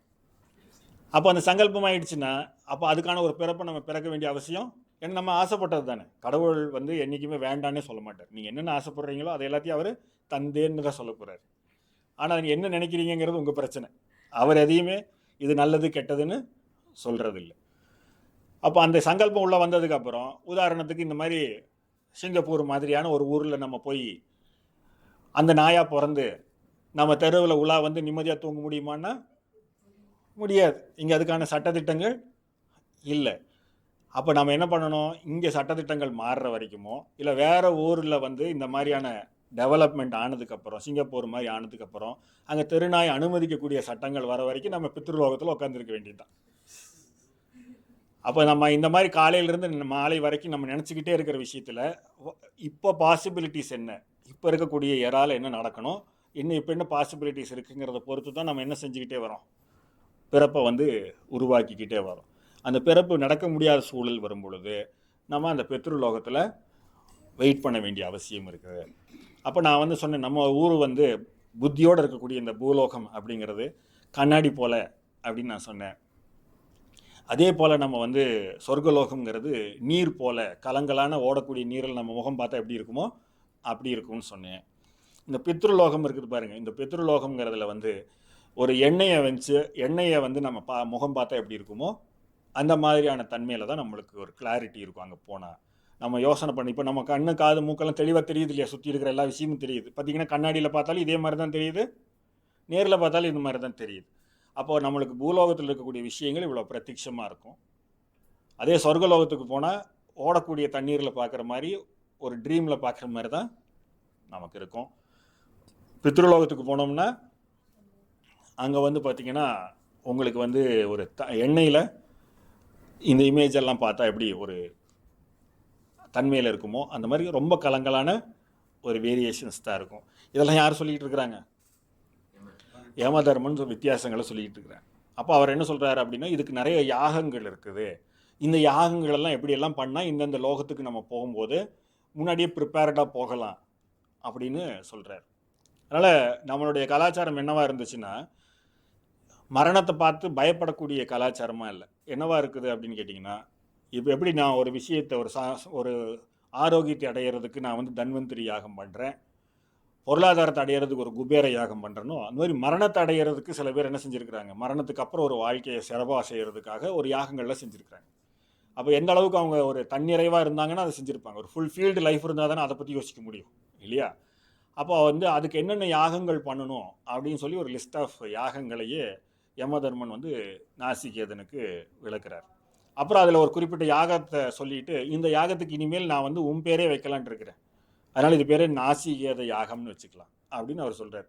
அதாவது எதுக்காக இதை சொல்கிறேன் அப்படின்னு கேட்டிங்கன்னா, அந்த பையன் வந்து சின்ன பையனாக இருந்து அவங்க அப்பாவோடைய பேச்சை கேட்டுட்டு முழு ஒரு தைரியத்தோட யமனை பார்த்ததுக்கு அப்புறமும் கூட எந்த விதமான அசைவும் இல்லாமல் யமன் அவனுக்கு என்னென்னமோ வரம் கொடுக்கலான்னு சொன்னாலும் கூட அதெல்லாம் எனக்கு வேண்டான்னு சொல்லிட்டு இவ்வளவு தெளிவாக ஒருத்தர் இருக்கிறான் அப்படின்னு யமனுக்கே அவரை பிடிச்சி போயிடுச்சு. அதனால இந்த யாகத்துக்கு உன் பேரே வச்சிடலான்னு இருக்கிறேன் அப்படின்னு சொல்லி வச்சிடுறாங்க. இப்போல்லாம் நம்ம வந்து இந்த மாதிரி ஏதாவது வெளிநாடுகளுக்கு போனோம்னா அங்கே நம்ம ஒரு செலிப்ரிட்டியாக இருந்தோம்னா நம்ம பேரில் ஒரு ரோடு ஓப்பன் பண்ணிடுவாங்க இல்லையா? அது மாதிரி நாசிகேதன் என்ன பண்ணியிருக்கிறாரு அப்படின்னா, யமலோகத்துக்கு போனோன்னு நான் யமதர்மன் அவரை ஹானர் பண்ணுறதுக்கு என்ன பண்ணிட்டார், அந்த யாகத்துக்கு அவர் பேரை வச்சுட்டார். வச்சுட்டு அவர் வந்து இதெல்லாம் டீட்டெயிலெல்லாம் விளக்குறார். அப்போ இதை 3வது கேள்விக்கு நாசிகேதன் வர 3வது கேள்வியில் என்ன கேட்குறான் அப்படின்னா, சரி இதெல்லாம் ஓகே, இந்த டீட்டெயிலெல்லாம் ஓகே, இந்த லோகத்துக்கெல்லாம் போகாமல் நாங்கள் வந்து நேரடியாக இறைவன் அடைகிறதுக்கு என்ன செய்யணும் அப்படின்னு சொல்கிறார். அப்போ வந்து அவர் சொல்கிறாரு, இதுக்கு வந்து 2 வகையான ஒரு வழிமுறைகள் இருக்குது. இந்த 2 வகையான வழிமுறைகளில் ஒரு வழிமுறையை நான் சொல்கிறேன், அது வந்து உன்னுடைய பேர்லேயே அந்த வழிமுறை வழங்கப்படட்டும். அதுக்கு வந்து நாசிகேத வித்யை அப்படின்னு பேர், டெக்னிக் ஆஃப் நாசிகேதா அப்படின்னு நம்ம ஆங்கிலத்தில் சொல்லலாம். இன்னொன்று வந்து அங்குஷ்ட வித்யை அப்படின்னு சொல்கிறார், ஒரு தம்பு ரூல் மாதிரி, தம்போடைய டெக்னிக் அப்படின்னு சொல்கிறார். ஸோ அந்த தம்பை வச்சு ஒரு டெக்னிக் இருக்குது. நாசிகேதனாக இருக்கக்கூடிய உன்னுடைய தன்மையில் இருந்தாங்கன்னா அவங்களுக்கு இந்த டெக்னிக்கை யூஸ் பண்ணலாம் அப்படின்னு 2 டெக்னிக்கை அவர் வந்து கடோபனிஷத்தில் யமதர்மன் நம்மளுக்கு விளக்குறார். அதில் அவர் சொல்லக்கூடிய விஷயம் வந்து ரொம்ப சிம்பிள். என்ன சொல்கிறாரு அப்படின்னா, உன்னுடைய ஆன்மா எங்கே இருக்குதுங்கிறத கவனப்படுத்தி அதை விழிப்பு நிலைக்கு கொண்டு வந்துட்டீங்கன்னா, அதை முன்னிறுத்தி வச்சுட்டீங்கன்னா இந்த லோகத்துக்குள்ளெல்லாம் போக வேண்டிய அவசியம் இருக்காது அப்படிங்கிறார். அது வந்து உன்னுடைய ஆளுமையில் இல்லாமல் அதோட போக்கில் நீ போயிட்டீங்கன்னா, ஒரு காற்றடிக்கும் பொழுது ஒரு இலை சருகு வந்து அந்த காற்றோடைய கண்ட்ரோலில் இருக்குமான்னா இருக்காது. அந்த காற்று எந்த டைரக்ஷனில் கொண்டு போகுதோ அந்த டைரக்ஷன்ல எல்லாம் போகுது இல்லையா? அது மாதிரி நம்ம ஏகப்பட்ட சங்கல்பத்தை எடுத்துக்கிட்டு நம்ம ஏகப்பட்ட கர்மாவை வந்து நம்மளுடைய 5 புலனுக்காக செஞ்சுக்கிட்டே இருந்தோம்னா அந்த காற்றுல போகக்கூடிய இலை போல் நம்ம பிறப்புங்கிறது யாரோடைய கண்ட்ரோல்லையுமே இருக்காது, அப்படியே போய்கிட்டே இருக்கும்னு சொல்லலாம்.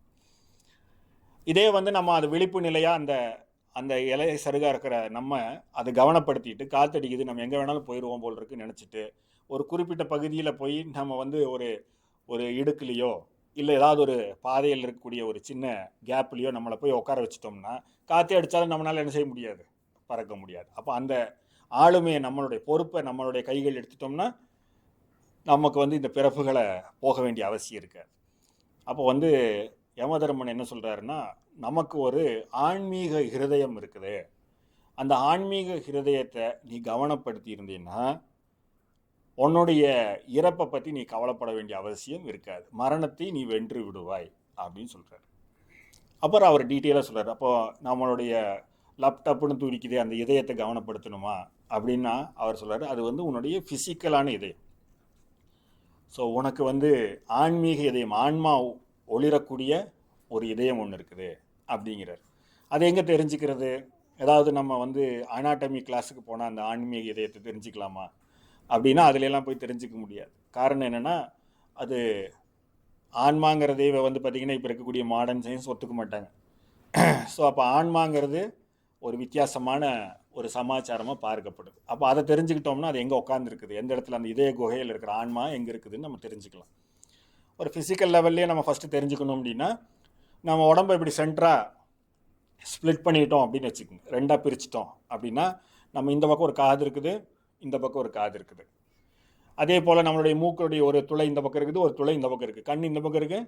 ஸோ இதுக்கு எல்லாமே மிரர் இமேஜ் மாதிரி இங்கே ஒன்று இருக்கா, இந்த பக்கம் ஷோல்டர் இருக்குது, கை இருக்குது. இதே போல் மிரர் இமேஜில் இந்த பக்கம் ஷோல்டர் இருக்குது, கை இருக்குது. அப்போ நம்ம பாடி சென்டர் அப்படின்னு 2ஆக பிரிச்சிட்டோம்னா ரைட் சைடு என்னென்ன இருக்குதோ அதெல்லாம் லெஃப்ட் சைடும் இருக்குது. அப்போ இது இன்டர்னல் ஆர்கன்ஸ்குள்ளேயும் கவனித்து பார்த்தோம்னா நம்ம வந்து மூளை இருக்குதுன்னா இந்த பக்கம் மூளை என்ன மாதிரி சைஸில் இருக்குதோ அதே சைஸில் தான் அந்த பக்கமும் இருக்கும். லங்ஸ் எடுத்துக்கிட்டோன்னா இந்த பக்கம் லங்ஸ் எப்படி இருக்குதோ அதே மாதிரி தான் லங்ஸ் இங்கே இருக்குது. அப்போ நம்மளுடைய உள்ளே இருக்கக்கூடிய சிறுநீரகம் கிட்னி எடுத்துக்கிட்டோம்னா இந்த பக்கம் என்ன மாதிரி இருக்குதோ எல்லாமே ஒரு மிரர் இமேஜாக இருக்குது இல்லையா. ஈவன் வந்து காலன்னு சொல்லக்கூடிய குடலெல்லாம் பார்த்தீங்கன்னா இந்த பக்கம் எப்படி வளைஞ்சிருக்குதோ அதே மாதிரி தான் இந்த பக்கமும் ஸ்கொயராக இருக்குது. இது மாதிரி எல்லாத்தையும் சொல்லிக்கிட்டே போகலாம்.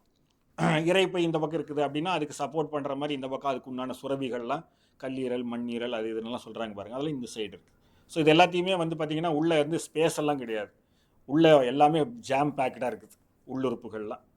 அந்த பேக்காக இருக்கக்கூடியதெல்லாம் எப்படி இருக்குது, இன்டர்னலாக இருக்கக்கூடியதெல்லாம் இங்கே ரைட் சைடு என்னென்ன இருக்குதோ அதெல்லாம் லெஃப்ட் சைடில் இருக்குது. ஆனால் இந்த பக்கம் நம்மளுடைய மார்புக்கு சென்டருக்கு பக்கத்தில் கொஞ்சம் தள்ளி இருக்கக்கூடிய இந்த இருதயம் வந்து இதே போல் இந்த பக்கம் இருதயம் இருக்குதா அப்படின்னு பார்த்தா அங்கே இல்லை. அப்போ மிச்சம் எல்லாமே வந்து ரைட் சைடில் இருக்கிறதெல்லாம் லெஃப்ட் சைடில் மிரர் இமேஜாக இருக்கும்போது இந்த ஹிருதயம் மட்டும் ஹார்ட் மட்டும் நம்மளுக்கு இந்த லெஃப்ட் சைடில் இருக்கிறது ரைட் சைடில் இல்லை அப்படிங்கிறத நம்ம பார்க்க முடியும். அப்போ நம்ம விஷுவல் பண்ணி பார்த்தோம்னா இந்த இடது பக்கம் இருக்கக்கூடிய அந்த இருதயம் வலது பக்கத்தில் இருந்தால் எப்படி இருக்கும், இங்கே ஒன்று இங்கே ஒன்று இருந்தால் எப்படி இருக்குங்கிறத யோசித்து பார்த்தோம்னா அதுதான் ஆன்மீக இருதயம் அப்படின்னு யமதர்மன் வழிகாட்டுறார். அந்த ஆன்மீக இருதயத்தை எப்படி நம்ம தெரிஞ்சுக்கிறது, அங்கே ஃபிசிக்கலாக இருக்குதா அப்படின்னா ஃபிசிக்கலாக இல்லை, ஆனால் அந்த இடத்துல தான் நம்மளுடைய ஆன்மா இருக்குது அப்படின்னு அவர் சொல்கிறார். அந்த ஆன்மா எங்கே இருக்குது அப்படின்னா நம்மளுடைய இடது பக்கம் இருக்குது. இப்போ 2 வருஷம் 2 வயசு 3 வயசில் இருக்கிற சின்ன குழந்தை இருக்குதுன்னு வச்சுக்கோங்க. அந்த குழந்தைக்கு வந்து ஏதாவது பேர் வச்சுருக்கிறாங்க, ரம்யானோ இல்லை வந்து ஏதோ ஒரு நேம் வச்சுருக்கிறாங்க. அப்போ அந்த குழந்தையோட பேரை சொல்லி ரம்யா யார் இங்கே ரம்யா அப்படின்னு கேட்டோம்னு வச்சுக்கோங்க. நீ தான் ரம்யாவானெல்லாம் கேட்காம இந்த கூட்டத்தில் யார் ரம்யா அப்படின்னு கேட்டோம்னா அது ஸ்பான்டேனியஸாக எந்த யோசனையும் இல்லாமல் கையை நேராக கொண்டு போய் இங்கே வச்சு நான் தான் அப்படின்னு சொல்லும். அது வந்து நான் தான் அப்படின்னு சொல்லாது, இல்லை நான் தான் அப்படின்னு சொல்லாது. அது எல்லா எந்த உலகத்தில் இருக்கிற எந்த கலாச்சாரத்தில் இருக்கிற குழந்தைய கூப்பிட்டாலும் என்ன செய்யுங்க, ஸோ அவங்க பேரை சொல்லி எங்கே இருக்கிறீங்கன்னு கேட்டால் என்ன சொல்லுவாங்க, இங்கே இருக்கிறேன் அப்படின்னு சொல்லுவாங்க. அப்போ இங்கே இருக்கிறேன்னு ஏன் அவங்க சொல்கிறாங்க அப்படின்னு கேட்டால் இங்கே தான் அந்த இருப்பு ஆன்மாங்கிற இருப்பு அங்கே அவங்களுக்கு இருக்குது, அதை ஐடென்டிஃபை பண்ணுறாங்க. அப்போ உடம்பை வந்து நம்ம வந்து ஆன்மாவாக நினச்சிக்கிட்டு இல்லை நம்ம தான் அந்த உடம்புன்னு நினச்சிக்கிறோம். ஆனால் உண்மையாக நம்மளோட இருப்பு எங்கே இருக்குதுன்னா இந்த இடத்துல இருக்குது. அப்போ அந்த இருதய குகையில் வந்து ஆன்மாங்கிறது வந்து ஒரு இருதயம், அங்கே ஒரு ஃபிசிக்கலான ஒரு இதயம் இருக்கிற மாதிரி நீங்கள் கற்பனை பண்ணிட்டீங்கன்னா அதை ஒரு பாதுகாப்பு பெட்டகமாக நீங்கள் மைண்டில் வச்சுக்கிட்டிங்கன்னா அந்த இருதயத்துக்குள்ளே ஒரு நம்ம கட்ட விரல் சைஸுக்கு ஆன்மாங்கிறது இருக்குது அப்படின்னு யமதர்மன் சொல்கிறார். அப்போ அதை வந்து கவனித்து அந்த ஆன்மாவில் உங்களை வந்து நிலைநிறுத்திட்டிங்கன்னா, இல்லை இப்போ அந்த குழந்தை சொல்லிச்சு பாருங்கள், இங்கே எல்லாம் அந்த ரம்யா யாருன்னு கேட்டோன்னா நான் தான் சொல்லிச்சு பாருங்கள். அப்போ நம்மளுடைய கவனப்படுத்தி அதை வந்து விசார மார்க்கம்னு சொல்கிறாங்க. தொடர்ந்து நம்ம எங்கே இருக்கிறோம், நம்ம உடம்பு எங்கே இருக்குது, நம்ம அங்கே அந்த நான்கிற சமாச்சாரம் எங்கேருந்து நமக்கு உருவாகுது, அந்த சீடு எங்கே இருக்குது நம்ம உடம்புல அப்படிங்கிறத மீண்டும் மீண்டும் நம்மக்கிட்ட கேள்வி கேட்டு கடைசியில் நம்ம எங்கே வந்து அடைய போகிறோம்னா நான் இங்கே இருக்கிறேன் அப்படின்னு. அந்த இங்கே இருக்கிற நான்கிறது எங்கேருந்து ஃபஸ்ட்டு உருவாச்சு அப்படிங்கிறத அடுத்த ஸ்டெப்பில் பார்த்தோம்னா இந்த நான்கிறது எங்கேருந்து வந்துச்சு, ஏன் திரும்ப திரும்ப இங்கே ஒழிச்சிக்கிட்டே இருக்குது. இப்போ நான் வந்து ஒரு என்ஜினியர், நான் வந்து ஒரு டாக்டர், நான் வந்து இது மாதிரி ஒரு பெரிய பதவியில் இருக்கிறேன், இதெல்லாமே நம்ம இந்த உடம்புக்காக. அதுதான் வந்து திருமூலர் கொள்ள சொன்னார். என்ன சொன்னார், எல்லா ஆட்டமும் ஆடி படுத்ததுக்கப்புறம் என்ன சொல்ல போகிறாங்க, வேறு பேர் வச்சு எடுத்து வெளியில் கொட்டிட்டு போய் போட்டுருவாங்க. ஸோ அப்போ இப்போ வந்து எதுக்காக அந்த என்ஜினியருங்கிற பேரோ டாக்டருங்கிற பேரோ பெரிய பதவிங்கிற பேரோ ஆண்கிறதோ பெண்ணுங்கிறதோ இதுக்கெல்லாம் வந்து எங்கேருந்து அந்த அடையாளம் வந்துச்சுன்னா இந்த ஃபிசிக்கல் பாடிக்கு தான் வந்துச்சு. நமக்கு பேர் கிடையாது, நமக்கு பதவி கிடையாது, நமக்கு இந்த ஆண் பெண் பேதம் கிடையாது. நமக்கு இருக்கிறதெல்லாம் நம்ம கொடுத்துருக்கிறதெல்லாம் தற்காலிகமானது. அப்போ இறந்ததுக்கப்புறம் ஆண் பிணமாக எடுத்துகிட்டு போங்க, பெண் பிணத்தை எடுத்துகிட்டு போங்க நான் சொல்ல போகிறாங்க, சொல்ல மாட்டாங்க. பிணத்தை எடுத்துகிட்டு போங்க எடுத்து சொல்லுவாங்க. அப்போ அங்கே வந்து ஜெண்டர் டிஃப்ரென்ஸ் இல்லை, ஜெண்டர் ஈக்குவாலிட்டி இருக்கிற ஒரே இடம் அதுதான். அடுத்தது வந்து பார்த்தீங்கன்னா கருப்பாக இருக்கிற பணத்தை எடுத்துகிட்டு போங்க, சிவப்பாக இருக்கிற பணத்தை எடுத்துகிட்டு போங்க என்ன சொல்ல போகிறாங்க, அது டெட் பாடி இஸ் த பாடி, அவ்வளோதானே. அப்போ இந்த மாதிரி எந்த விதமான இல்லாமல் ஒரே பேருக்கு வந்துருச்சு பாருங்கள். எல்லாமே அடைஞ்சது, என்னென்னமோ சுகங்களை கண்ட அந்த உடம்பு, என்னென்னமோ விஷயங்களை சாதித்த அந்த உடம்பு கடைசியில் ஒரே பேருக்கு வந்துருச்சு, பிணம் அப்படிங்கிற ஒரு பேருக்கு வந்துருச்சு. அப்போ இதெல்லாம் ஃபிசிக்கல் பாடிக்கு நடக்குதா அப்படின்னு பார்த்தோம்னா இந்த ஃபிசிக்கல் பாடி வந்து ஒரு டெம்பரரியாக இதெல்லாம் செஞ்சிச்சு, அவ்வளோதான். அப்போ நிரந்தரமாக எது செஞ்சிச்சு அப்படின்னா அந்த நான்கிறது தான் அது செஞ்சிச்சு. அந்த நான்கிறது தான் அந்த ஆன்மா, அதுதான் என்ன பண்ணிகிட்டு இருந்திருக்கு, இத்தனையும் பண்ணிகிட்டு இருந்திருக்குது அப்படின்னு நம்ம சொல்லலாம்.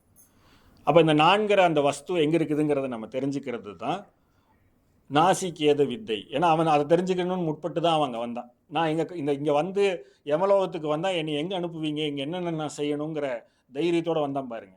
அந்த தைரியத்தோடு நம்ம ஒரு பொருளாதாரத்தை அடையிறதுக்கு தியானம் பண்ணுங்கன்னா எல்லோரும் தியானம் பண்ணிடுவாங்க. சரி, நம்ம எப்படி இறந்து போக போகிறோன்னு பார்க்கறதுக்கு தியானம் பண்ணலாமான்னு கேட்டால் எல்லோரும் தெரிச்சு ஓடிடுவாங்க இல்லையா? ஆனால் அந்த நாசிகேதனுக்கு அந்த பயம் இல்லை. அதனால தான் வந்து யமதர்மனே பாராட்டுறான். என்ன பாராட்டுறான்னா, உன்னுடைய அந்த கவனம், நான் வந்து அதாவது யமலோகத்தை அடைஞ்சே தீருவேன். அவன் வேறு எதுலேயுமே அவன் தன்னையை டைவர்ட் பண்ணிக்கவே இல்லை. அதைத்தான் வந்து என்ன சொல்லுவாங்க, ஒரு சிரத்தை எடுத்து செய்வதல்னு அப்படி சொல்லுவாங்க இல்லையா? அவனுக்கு வந்து நம்ம கிட்ட இருக்கிற மாதிரியான சில விஷயங்கள்லாம் அவங்ககிட்ட இல்லாதனால தான் அவன் நாசிகேதனை யமதர்மனை போய் பார்த்தான். டேரெக்டாக பேச முடிஞ்சுது. இந்த 3 விஷயங்கள் நம்மக்கிட்ட இருக்கிறது அவங்ககிட்ட இல்லை. என்ன அப்படின்னு கேட்டிங்கன்னா, ஃபஸ்ட்டு டவுட்ஃபுல்னஸ். யமலோகம்னு ஒன்று இருக்கா, அங்கே போக முடியுமா அப்படின்லாம் அவன் யோசிக்கவே இல்லை. ஃபஸ்ட்டு அவனுக்கு டவுட்டே இல்லை. யமலோகம்னு ஒன்று இருக்கும், அங்கே கண்டிப்பாக நம்ம போக முடியும் அப்படிங்கிற முழுமையான சிரத்தை அவனுக்கு இருந்தது, ஃபோக்கஸ் இருந்தது. நெகட்டிவ் தாட்டே அவனுக்கு, டவுட்ஃபுல்னஸ்ங்கிற நெகட்டிவ் தாட்டே அவனுக்கு இல்லை. ரெண்டாவது வந்து பார்த்திங்கன்னா, அவனுக்கு ஒரு இலக்கை அடைஞ்சே தீரணுங்கிற வைராக்கியம் இருந்தது. யமதர்மனுடைய அந்த லோகத்துக்கு போயே தீருவேங்கிற இந்த வைராக்கியம். அதுக்கு முன்னாடியோ அதுக்கு பின்னாடியோ இது அப்புறம் போகிற வழியில் இதை பார்த்துக்கலாம்னு ஒரு ஆப்ஷனே அவன் வைக்கல. சிங்கிள் டார்கெட்டு தான். புரியுதுங்களா? ஸோ இது மூணாவதாக வந்து பார்த்திங்கன்னா, அவனுக்கு வந்து இதை நேரடியாக யமதர்மனுடன் கேட்டு தெரிஞ்சுக்கணும் அப்படிங்கிற ஒரு தெளிவு அவனுக்கு இருந்தது. அவன் என்ன சொல்லலாம், யாராவது ஒருத்தர் யமதர்மனுடைய பார்த்துருந்தீங்கன்னா இந்த கேள்விக்கெல்லாம் அவர் என்ன பதில் சொல்லியிருக்கிறாருங்கிறத ஏதாவது புத்தகம் போட்டிருக்காங்களா, இல்லை நான் கூகுளில் தேடிட்டுமா, இல்லை வந்து நீங்கள் கேட்டிருந்தீங்கன்னா எனக்கு அந்த தகவலை சொல்லுங்கள், அதுவே போதுமானது, நான் நேரடியாக யமதர்மனை பார்க்கணுன்னு அவசியம் இல்லைன்னு அவன் சொல்லலை.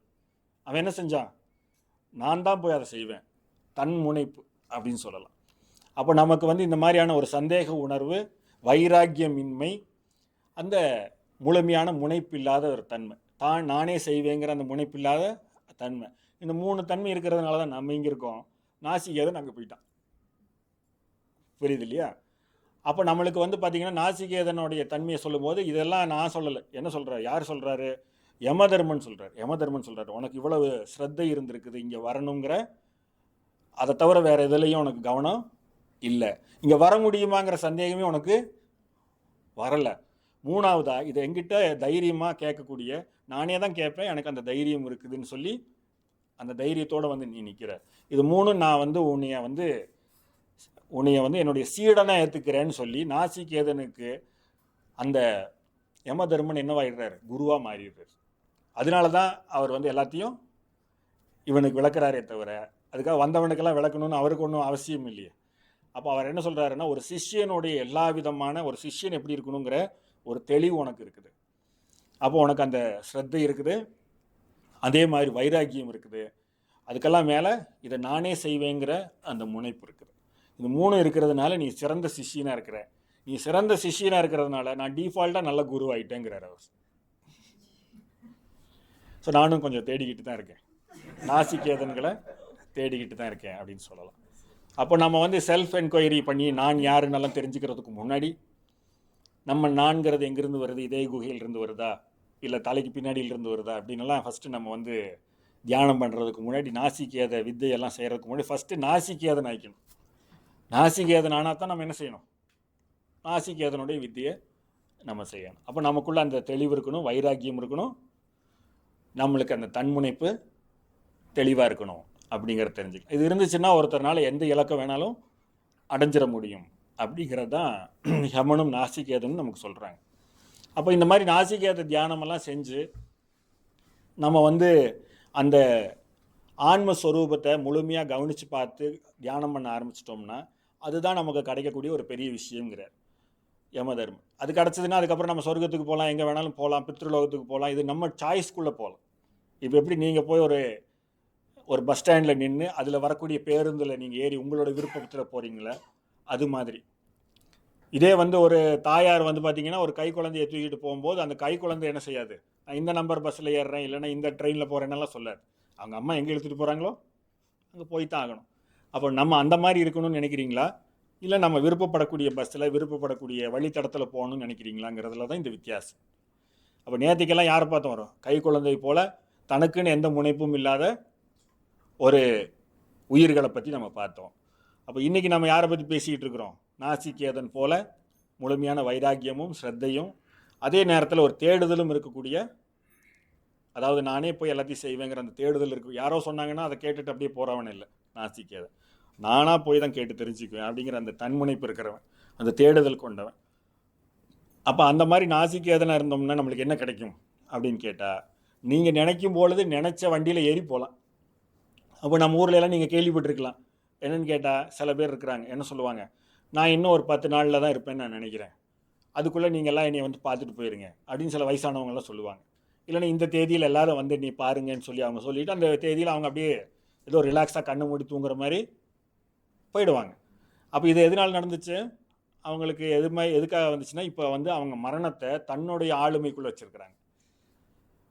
இதுக்கு முன்னாடி நம்ம பேசின ஆட்கள்லாம் எப்படி வச்சுருந்தாங்க? மரணம் வந்து அவங்கள ஆளுமையில் வச்சுருந்தது.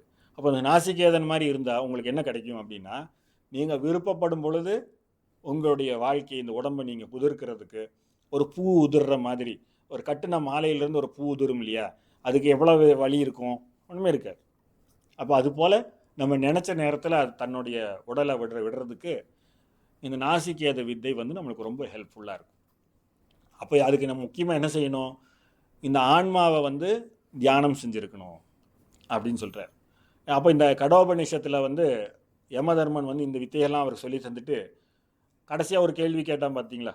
முக்கியமான கேள்வி. சொர்க்கத்துக்கு போகிறதுக்காக இருந்தாலும் நரகத்துக்கு போகிறதா இருந்தாலும் இந்த நாசிகேத வித்தையையும் அங்குஷ்ட வித்தைன்னு சொல்லக்கூடிய ஆன்மா வந்து நம்மளுடைய கட்டவரல் சைஸுக்கு குட்டியாக இருக்கக்கூடிய ஒரு இடத்துல வைக்கப்பட்டிருக்குது, அதை நீ கவனித்து பார்த்தீங்கன்னா போதுமானதுன்னு வித்தையெல்லாம் அவர் சொல்லித்தரார்.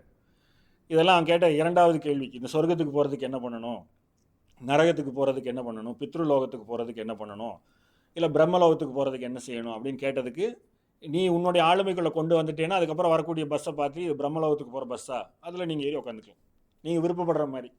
இல்லை இதோட இன்னும் நல்ல பிறப்பு பிறக்கணும் அப்படின்னு நீங்கள் நினச்சிங்கன்னா பித்ருலோகத்தில் போய் வெயிட்டிங் லிஸ்ட்டில் உட்காந்து உங்களுடைய டேர்ன் வரும்போது அடுத்த பிறப்பு நோக்கி போகலாம். இல்லை நீங்கள் சொர்க்கலோகங்கிற போகக்கூடிய வழித்தடத்தில் இருக்கிற பஸ்ஸில் ஏறி உட்காந்து நீங்கள் என்ன செய்யலாம், சொர்க்கலோகத்துக்கு போய் அங்கே இருக்கிறதையெல்லாம் உங்களுடைய புண்ணியம்னு சொல்லக்கூடிய, அதாவது உங்களுடைய சத்கர்மா பண்ணியிருக்கீங்க பாருங்கள், உங்களுடைய 5 புலன்களை தாண்டி ஆன்மாவை தரிசனம் பண்ணிங்க இல்லையா, அந்த சத்கர்மா தீர்ற வரைக்கும் அதுதான் உங்களுடைய வேலிடிட்டி சார்ஜ். அது அப்படியே குறைஞ்சிக்கிட்டே வரும்.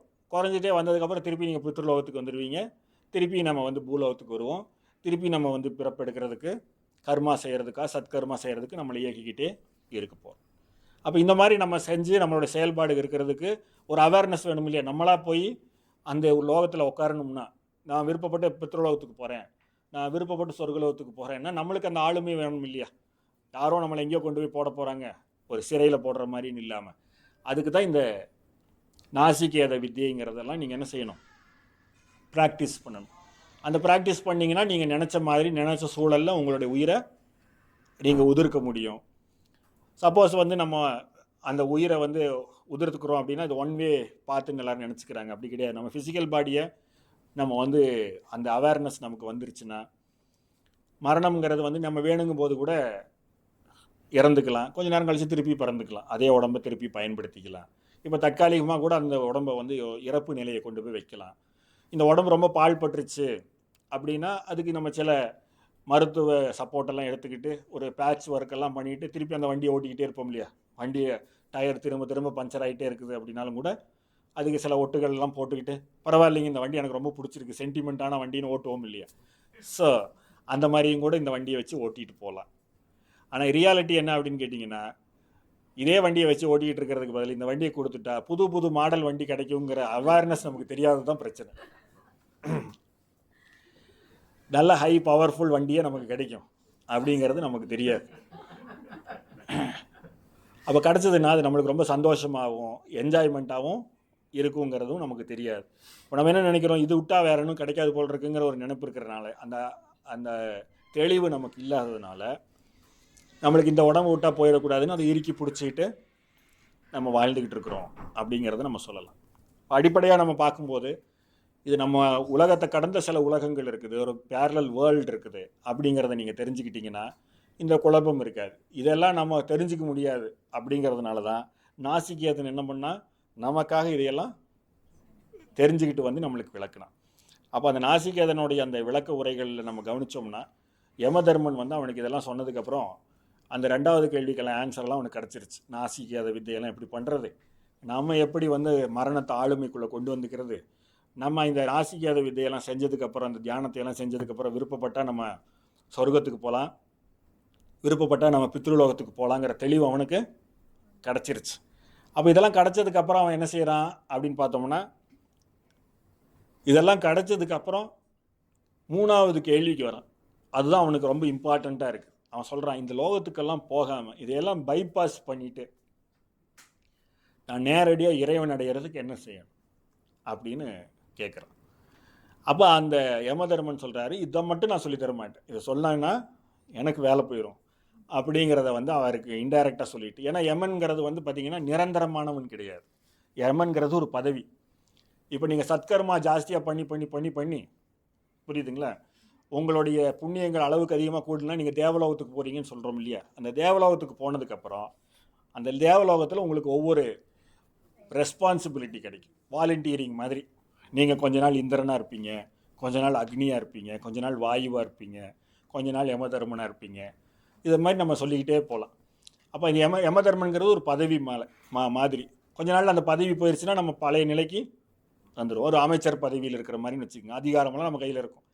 அதுக்கப்புறம் அமைச்சர் பதவி போயிடுச்சுன்னா நம்மளுக்கு என்ன செய்ய முடியாதுங்க, நம்மளுக்கு எந்த அதிகாரமும் இல்லைன்னு யாரும் நம்மளை மதிக்கவே மாட்டாங்க. அவங்க அந்த சொர்க்க லோகத்திலே தான் அவங்களுக்கு இன்னும் நிறைய வேலிடிட்டி இருக்குங்களே, திரும்பி அதுக்குள்ளே இருப்பாங்க. அதுக்கப்புறம் அந்த பதவி போனதுக்கப்புறம் அவருக்கு பேர் எம்மன் கிடையாது, ஜஸ்ட்டு நத்திங் இல்லையா.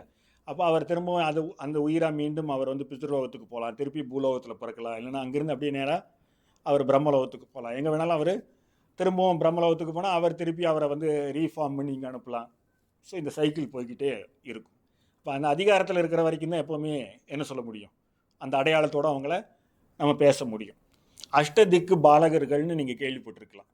கிழக்கில் வந்து சூரியனாகவும், அதே மாதிரி உங்களுக்கு வந்து வாயுவா, வருணனா, யமனா, தெற்கு திசைக்கான கடவுளாக தான், தெற்கு திசைக்கு உண்டான சக்தியாக தான் யார் இருக்கிறாரு, யமதர்மன் இருக்கிறார் அப்படின்னு பார்த்துருப்பீங்க. வடக்கில் குபேரன், இந்த மாதிரி 8 திசைகளுக்கு 8 தேவர்கள் இருக்கிறாங்க. அந்த அஷ்டதிக்கை வந்து ப்ராசஸ் பண்ணக்கூடியவங்க. பாலகர்கள்னால் மெயின்டெனன்ஸ் பண்ணுறவங்கன்னு அர்த்தம்.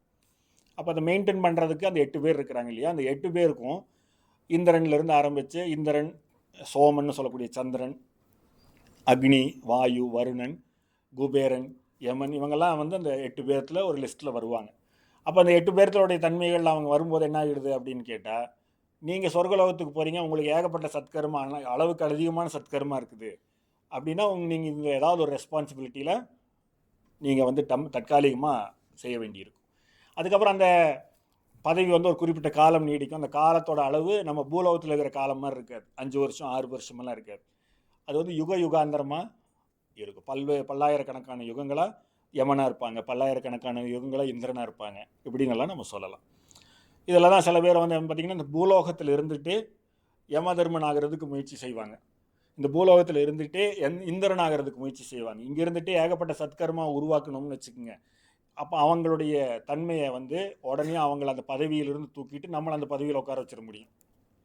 அப்போ அந்த அளவுக்கு வந்து செய்யணும் அப்படின்னா அது வந்து ரொம்ப, இப்போ நம்ம விஸ்வாமித்திரருடைய கதையெல்லாம் கேட்டோம்னா அதுதான் நடந்துகிட்டு இருக்கு அப்படிங்கிறது நீங்கள் தெரிஞ்சிருப்பீங்க.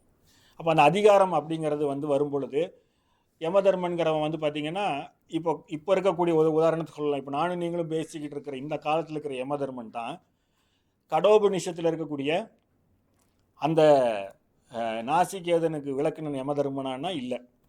அதை நாசிகேதனே சொல்கிறான். என்ன சொல்கிறான், நீங்கள் எனக்கு இதை கொடுக்குறேன், அதை கொடுக்குறேன், ஆடைகளை, பட்டாடைகளை கொடுக்குறேன், மிருகங்களையெல்லாம், ஆவினங்களையெல்லாம் கொடுக்குறேன், பெண்களையெல்லாம் கொடுக்குறேன், இதெல்லாம் சொல்கிறீங்க, இதெல்லாம் நானே நிரந்தரம் இல்லை, இதெல்லாம் வந்து நான் நிரந்தரமானவன்னு நினச்சிக்கிட்டு நான் உங்கள்கிட்ட இருந்து வாங்க முடியாது, ஏன்னா நீங்களே நிரந்தரம் இல்லை அப்படின்றான் அவன். ஸோ அப்போ நாசிகேதனே சொல்லிட்டான், என்ன சொல்லிட்டான், யமனாக இருக்கிற நீங்களே டெம்பரரியில் தான் இருக்கிறீங்க. அப்போ இதெல்லாம் வந்து நம்ம நினச்சி பாருங்கள், ஒரு அதிகாரத்தில் இருக்கிற ஒருத்தர்கிட்ட போய் நம்ம சொல்கிறோம் நீங்களே டெம்பரரிங்க அப்படின்னு சொன்னால் அவர் நம்மளை என்ன பண்ணுவார், யோசிச்சு பாருங்கள். அதுவும் எமனாக இருந்தால் எமன் மாதிரியான அதிகாரத்தில் இருக்கிறவங்க கிட்ட போய் நீங்களே டெம்பரரிங்க அப்படின்னு சொன்னால் அவங்க என்ன செய்வாங்க, இவ்வளோ சும்மா கொஞ்சம் நஞ்சமாக பேசுகிற நீன்னு தூக்கிட்டு போயிடுவாங்க. ஆனால் நாசிகேதனுக்கு அந்த பயமே இல்லை. நேரடியாக போய் அவன் யமதர்மன் கிட்ட கேட்குறான், இது வந்து நீங்களும் டெம்பரரி நானும் டெம்பரரி, அதனால் நிரந்தரமாக இருக்கிற ஏதாவது ஒன்று கொடுங்க, டெம்பரரியாக இருக்கிறதெல்லாம் கொடுக்காதீங்க அப்படின்னு அவர்கிட்ட சொல்கிறான். அது ஒரு வேடிக்கையான விஷயம் கூட சொல்லுவாங்களே, இந்த மாதிரி ஒரு பெரிய பதவியில் இருக்கிற ஒருத்தருடைய நாய் செத்து போச்சான். அப்போ ஊரே அதை பார்க்குறதுக்கு அந்த இறப்பை வந்து எல்லாரும் துக்கம் விசாரிக்கிறதுக்காக வந்தாங்க. அந்த அதிகாரத்தில் இருக்கிற ஒரு நாள் செத்து போனார், எந்த நாயுமே வரலையாம். ஏன்னா அதிகாரம் இருக்கும்போது நாய் இறந்தாலே எல்லாரும் வருவாங்க.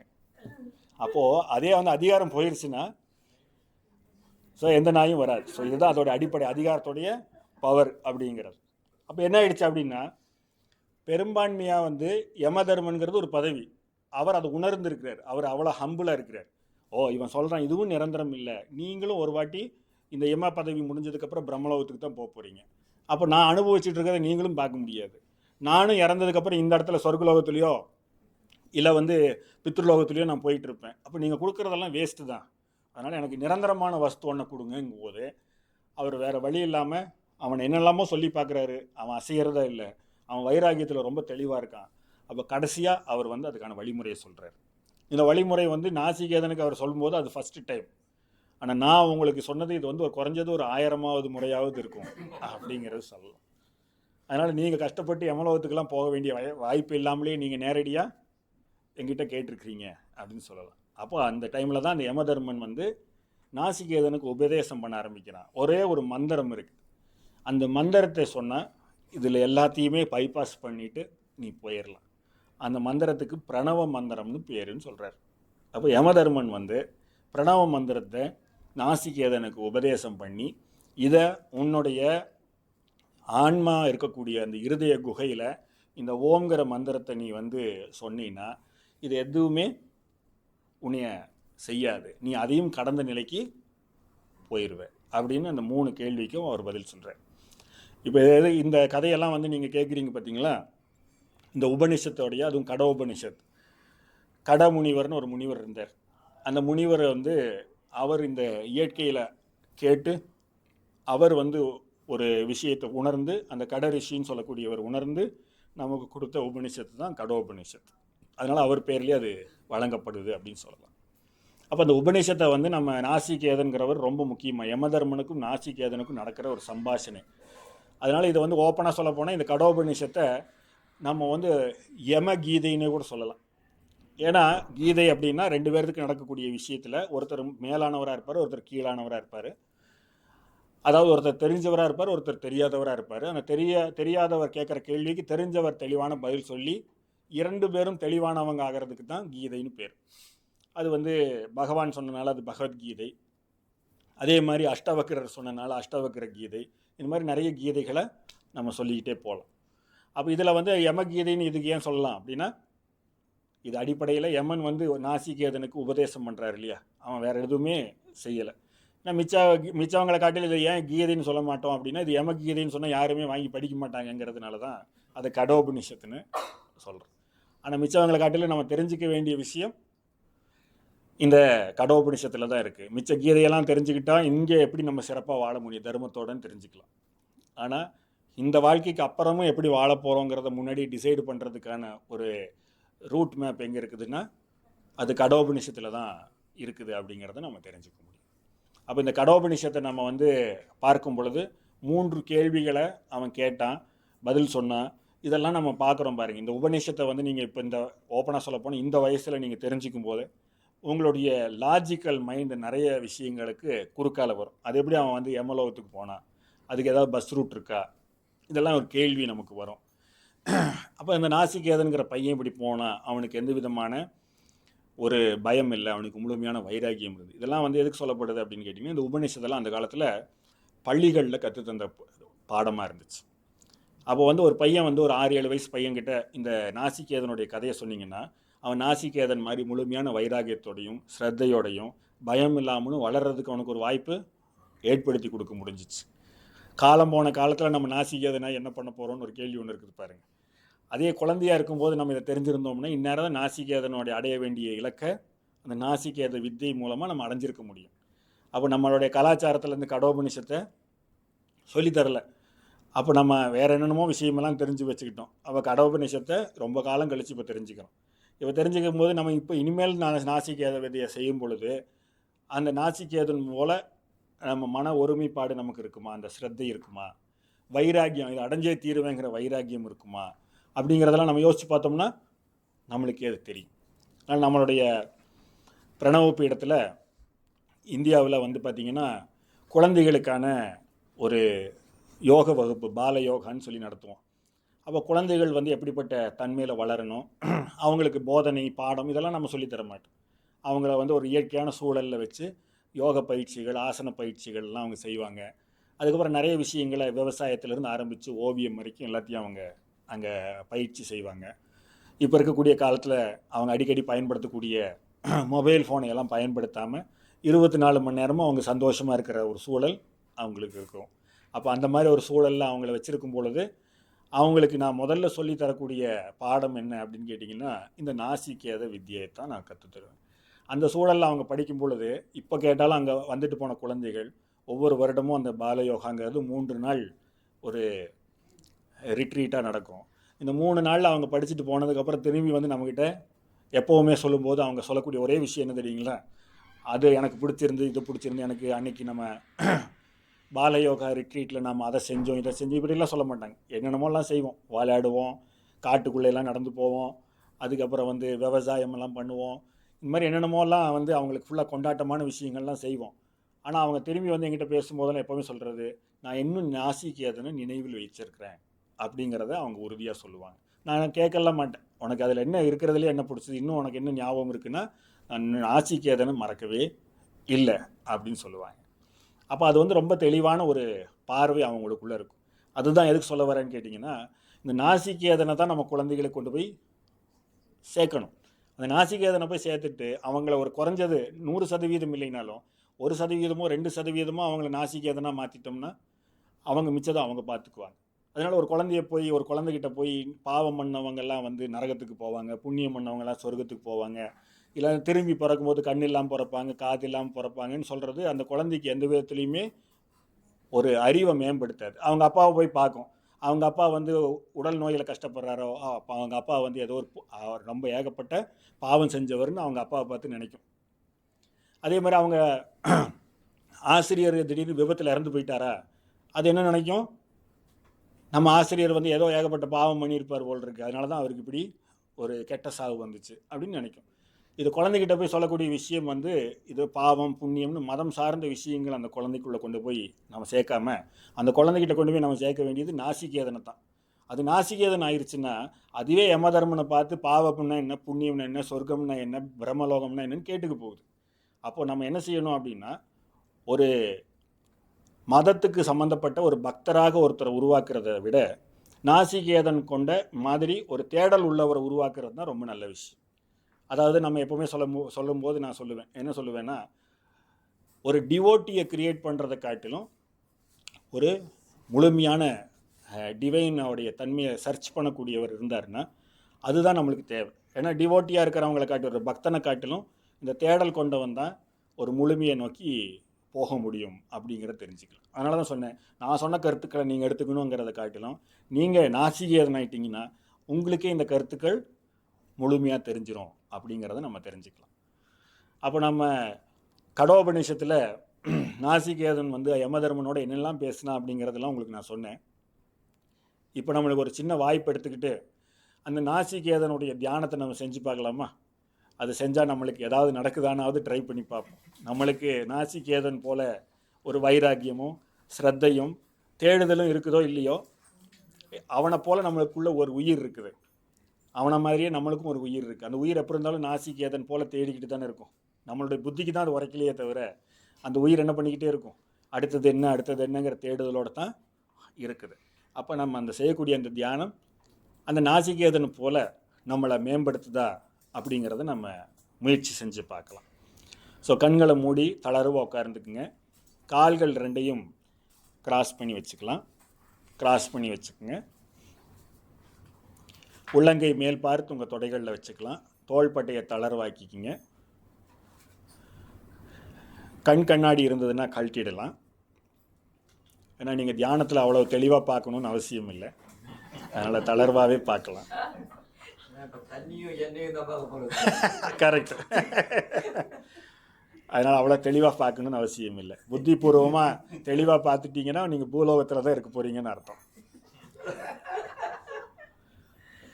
இப்போ உள்ளங்கை மேல் பார்த்து வச்சு தளர்வாக வச்சுக்கோங்க. ஆழமாக சுவாசத்தை உள்ளிழுத்து வெளிவிடலாம். கண்களை மூடிக்கிங்க. சுவாசத்தை முழுமையாகவும் ஆழமாகவும் உள்ளிழுத்து வெளிவிடலாம். மீண்டும் ஒரு முறை ஆழமாகவும் தீர்க்கமாகவும் சுவாசத்தை உள்ளிழுத்து வெளிவிடுங்க.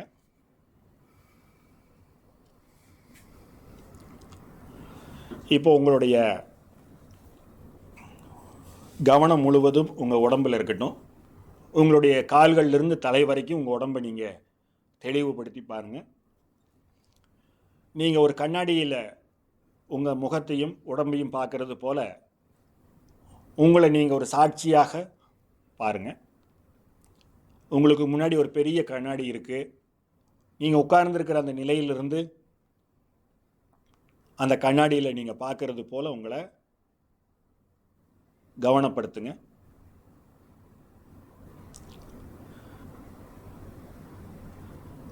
ஆழமாகவும் தீர்க்கமாகவும் சுவாசத்தை உள்ளிழுத்து வெளிவிடுங்க. அப்போ நீங்கள் கண்ணாடியில் உங்கள் உடலில் அந்த சுவாசம் உள்வாங்கி வெளிவிடும் பொழுது உங்கள் வயிறு, மார்பு, இந்த பகுதிகள்லாம் எப்படி ஏறி இறங்குதுங்கிறத முன்னாடி இருக்கக்கூடிய அந்த கண்ணாடியில் கவனித்து பாருங்கள். உங்களை நீங்களே ஒரு கண்ணாடியில் பார்க்குறது போல் சாட்சியாக கவனித்து பாருங்கள். உங்கள் உடம்பை முழுமையாகவும் காலிலிருந்து உச்சந்தலை வரைக்கும் முழுசாக பாருங்கள். உங்களுடைய அந்த உடலை 2 பகுதிகளாக வலது இடதுன்னு பிரித்து உங்கள் உடலை நீங்கள் கண்ணாடியில் கவனித்து பாருங்கள். உங்கள் உடலுக்கு நேர் நடுவில் ஒரு கோடு போட்டது போல் வலது பக்க உடலையும் இடது பக்க உடலையும் கவனித்து பாருங்கள். உங்களுடைய முகம் வலது பக்கம் இருக்கிறது போலவே இடது பக்கம் இருக்கிறத பாருங்கள். உங்களுடைய கண், காது, மூக்கு, உதட்டுடைய ஒரு பகுதி, தாடை, இதெல்லாமே வலது பக்கம் இருக்கிறது போலவே இடது பக்கம் இருக்கிறத கவனித்து பாருங்கள். உங்களுடைய கழுத்து பகுதி அரை வட்டமாக வலது பக்கம் எப்படி இருக்குதோ அந்த கழுத்து வளைஞ்சு, அதே போல் இடது பக்கமும் அந்த கழுத்து பகுதி வளைஞ்சிருக்கு, முழுமையான ஒரு வட்டமாக இருக்கிறத கவனித்து பாருங்கள். உங்களுடைய தோள்பட்டை, உங்களுடைய கைகள், கை விரல்கள், இது எல்லாமே உங்களுடைய கைகள் இந்த பக்கம் இருக்கிறது போல் அந்த பக்கம் இருக்கிறத கவனித்து பாருங்கள். உங்களுடைய மார்பு, உங்களுடைய வயிற்று பகுதி, இதெல்லாமே வலது பக்கம் இருக்கிறது போலவே இடது பக்கம் இருக்கிறத கவனித்து பாருங்கள். உங்களுடைய இடுப்பு, உங்களுடைய தொடைப்பகுதி, கால் மூட்டு, கால்கள், இதெல்லாமே வலது பக்கம் இருக்கிறது போலவே இடது பக்கமும் ஒரு பிம்பமாக இருக்கிறத கவனித்து பாருங்கள்.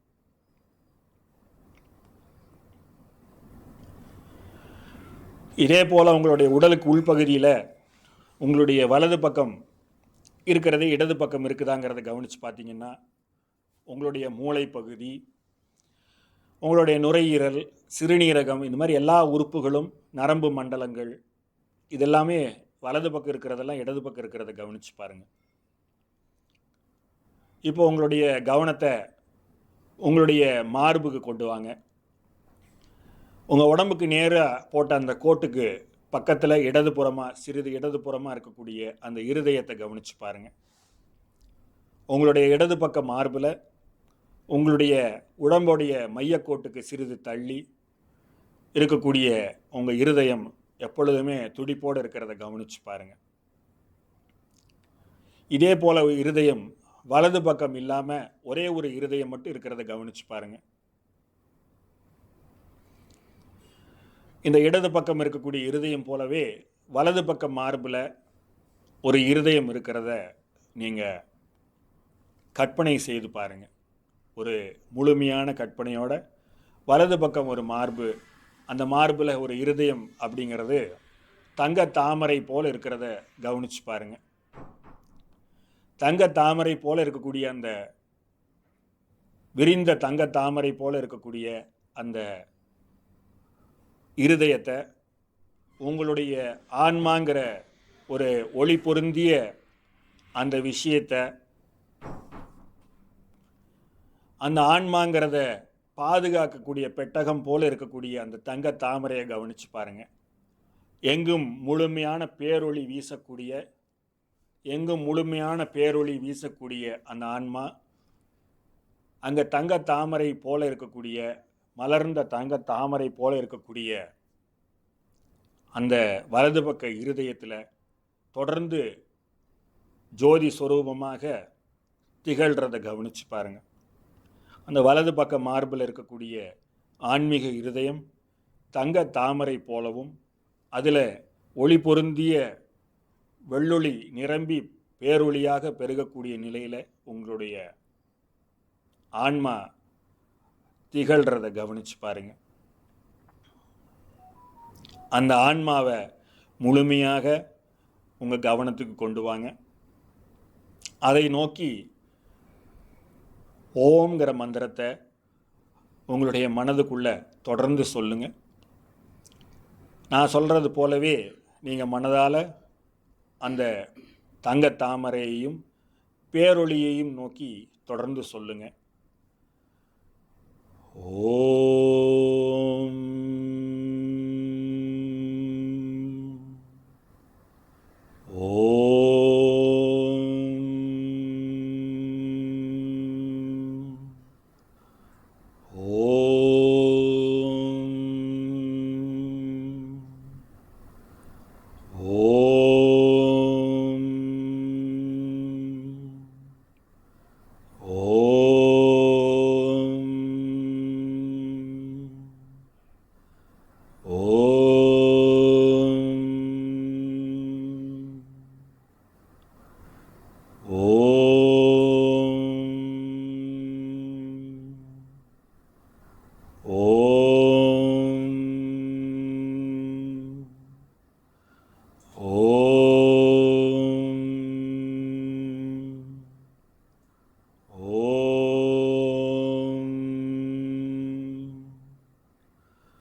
அந்த ஒளிரக்கூடிய பேரொளியோடு திகழக்கூடிய உங்களுடைய ஆன்மா எப்பொழுதும் தன்னை அடையாளப்படுத்திக்கும் விதமாக நான் நான் அப்படின்னு சொல்லிக்கிட்டே இருக்கு.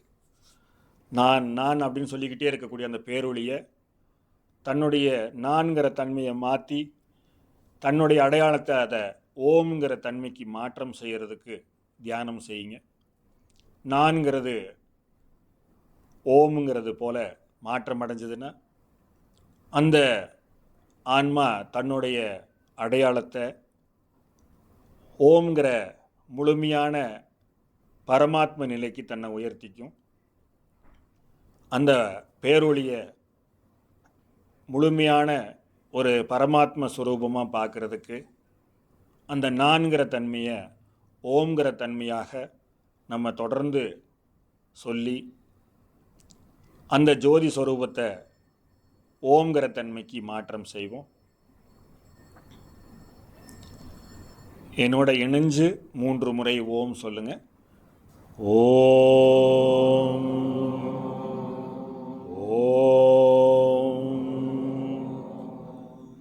ஓம். மெல்ல தளர்வாகலாம்.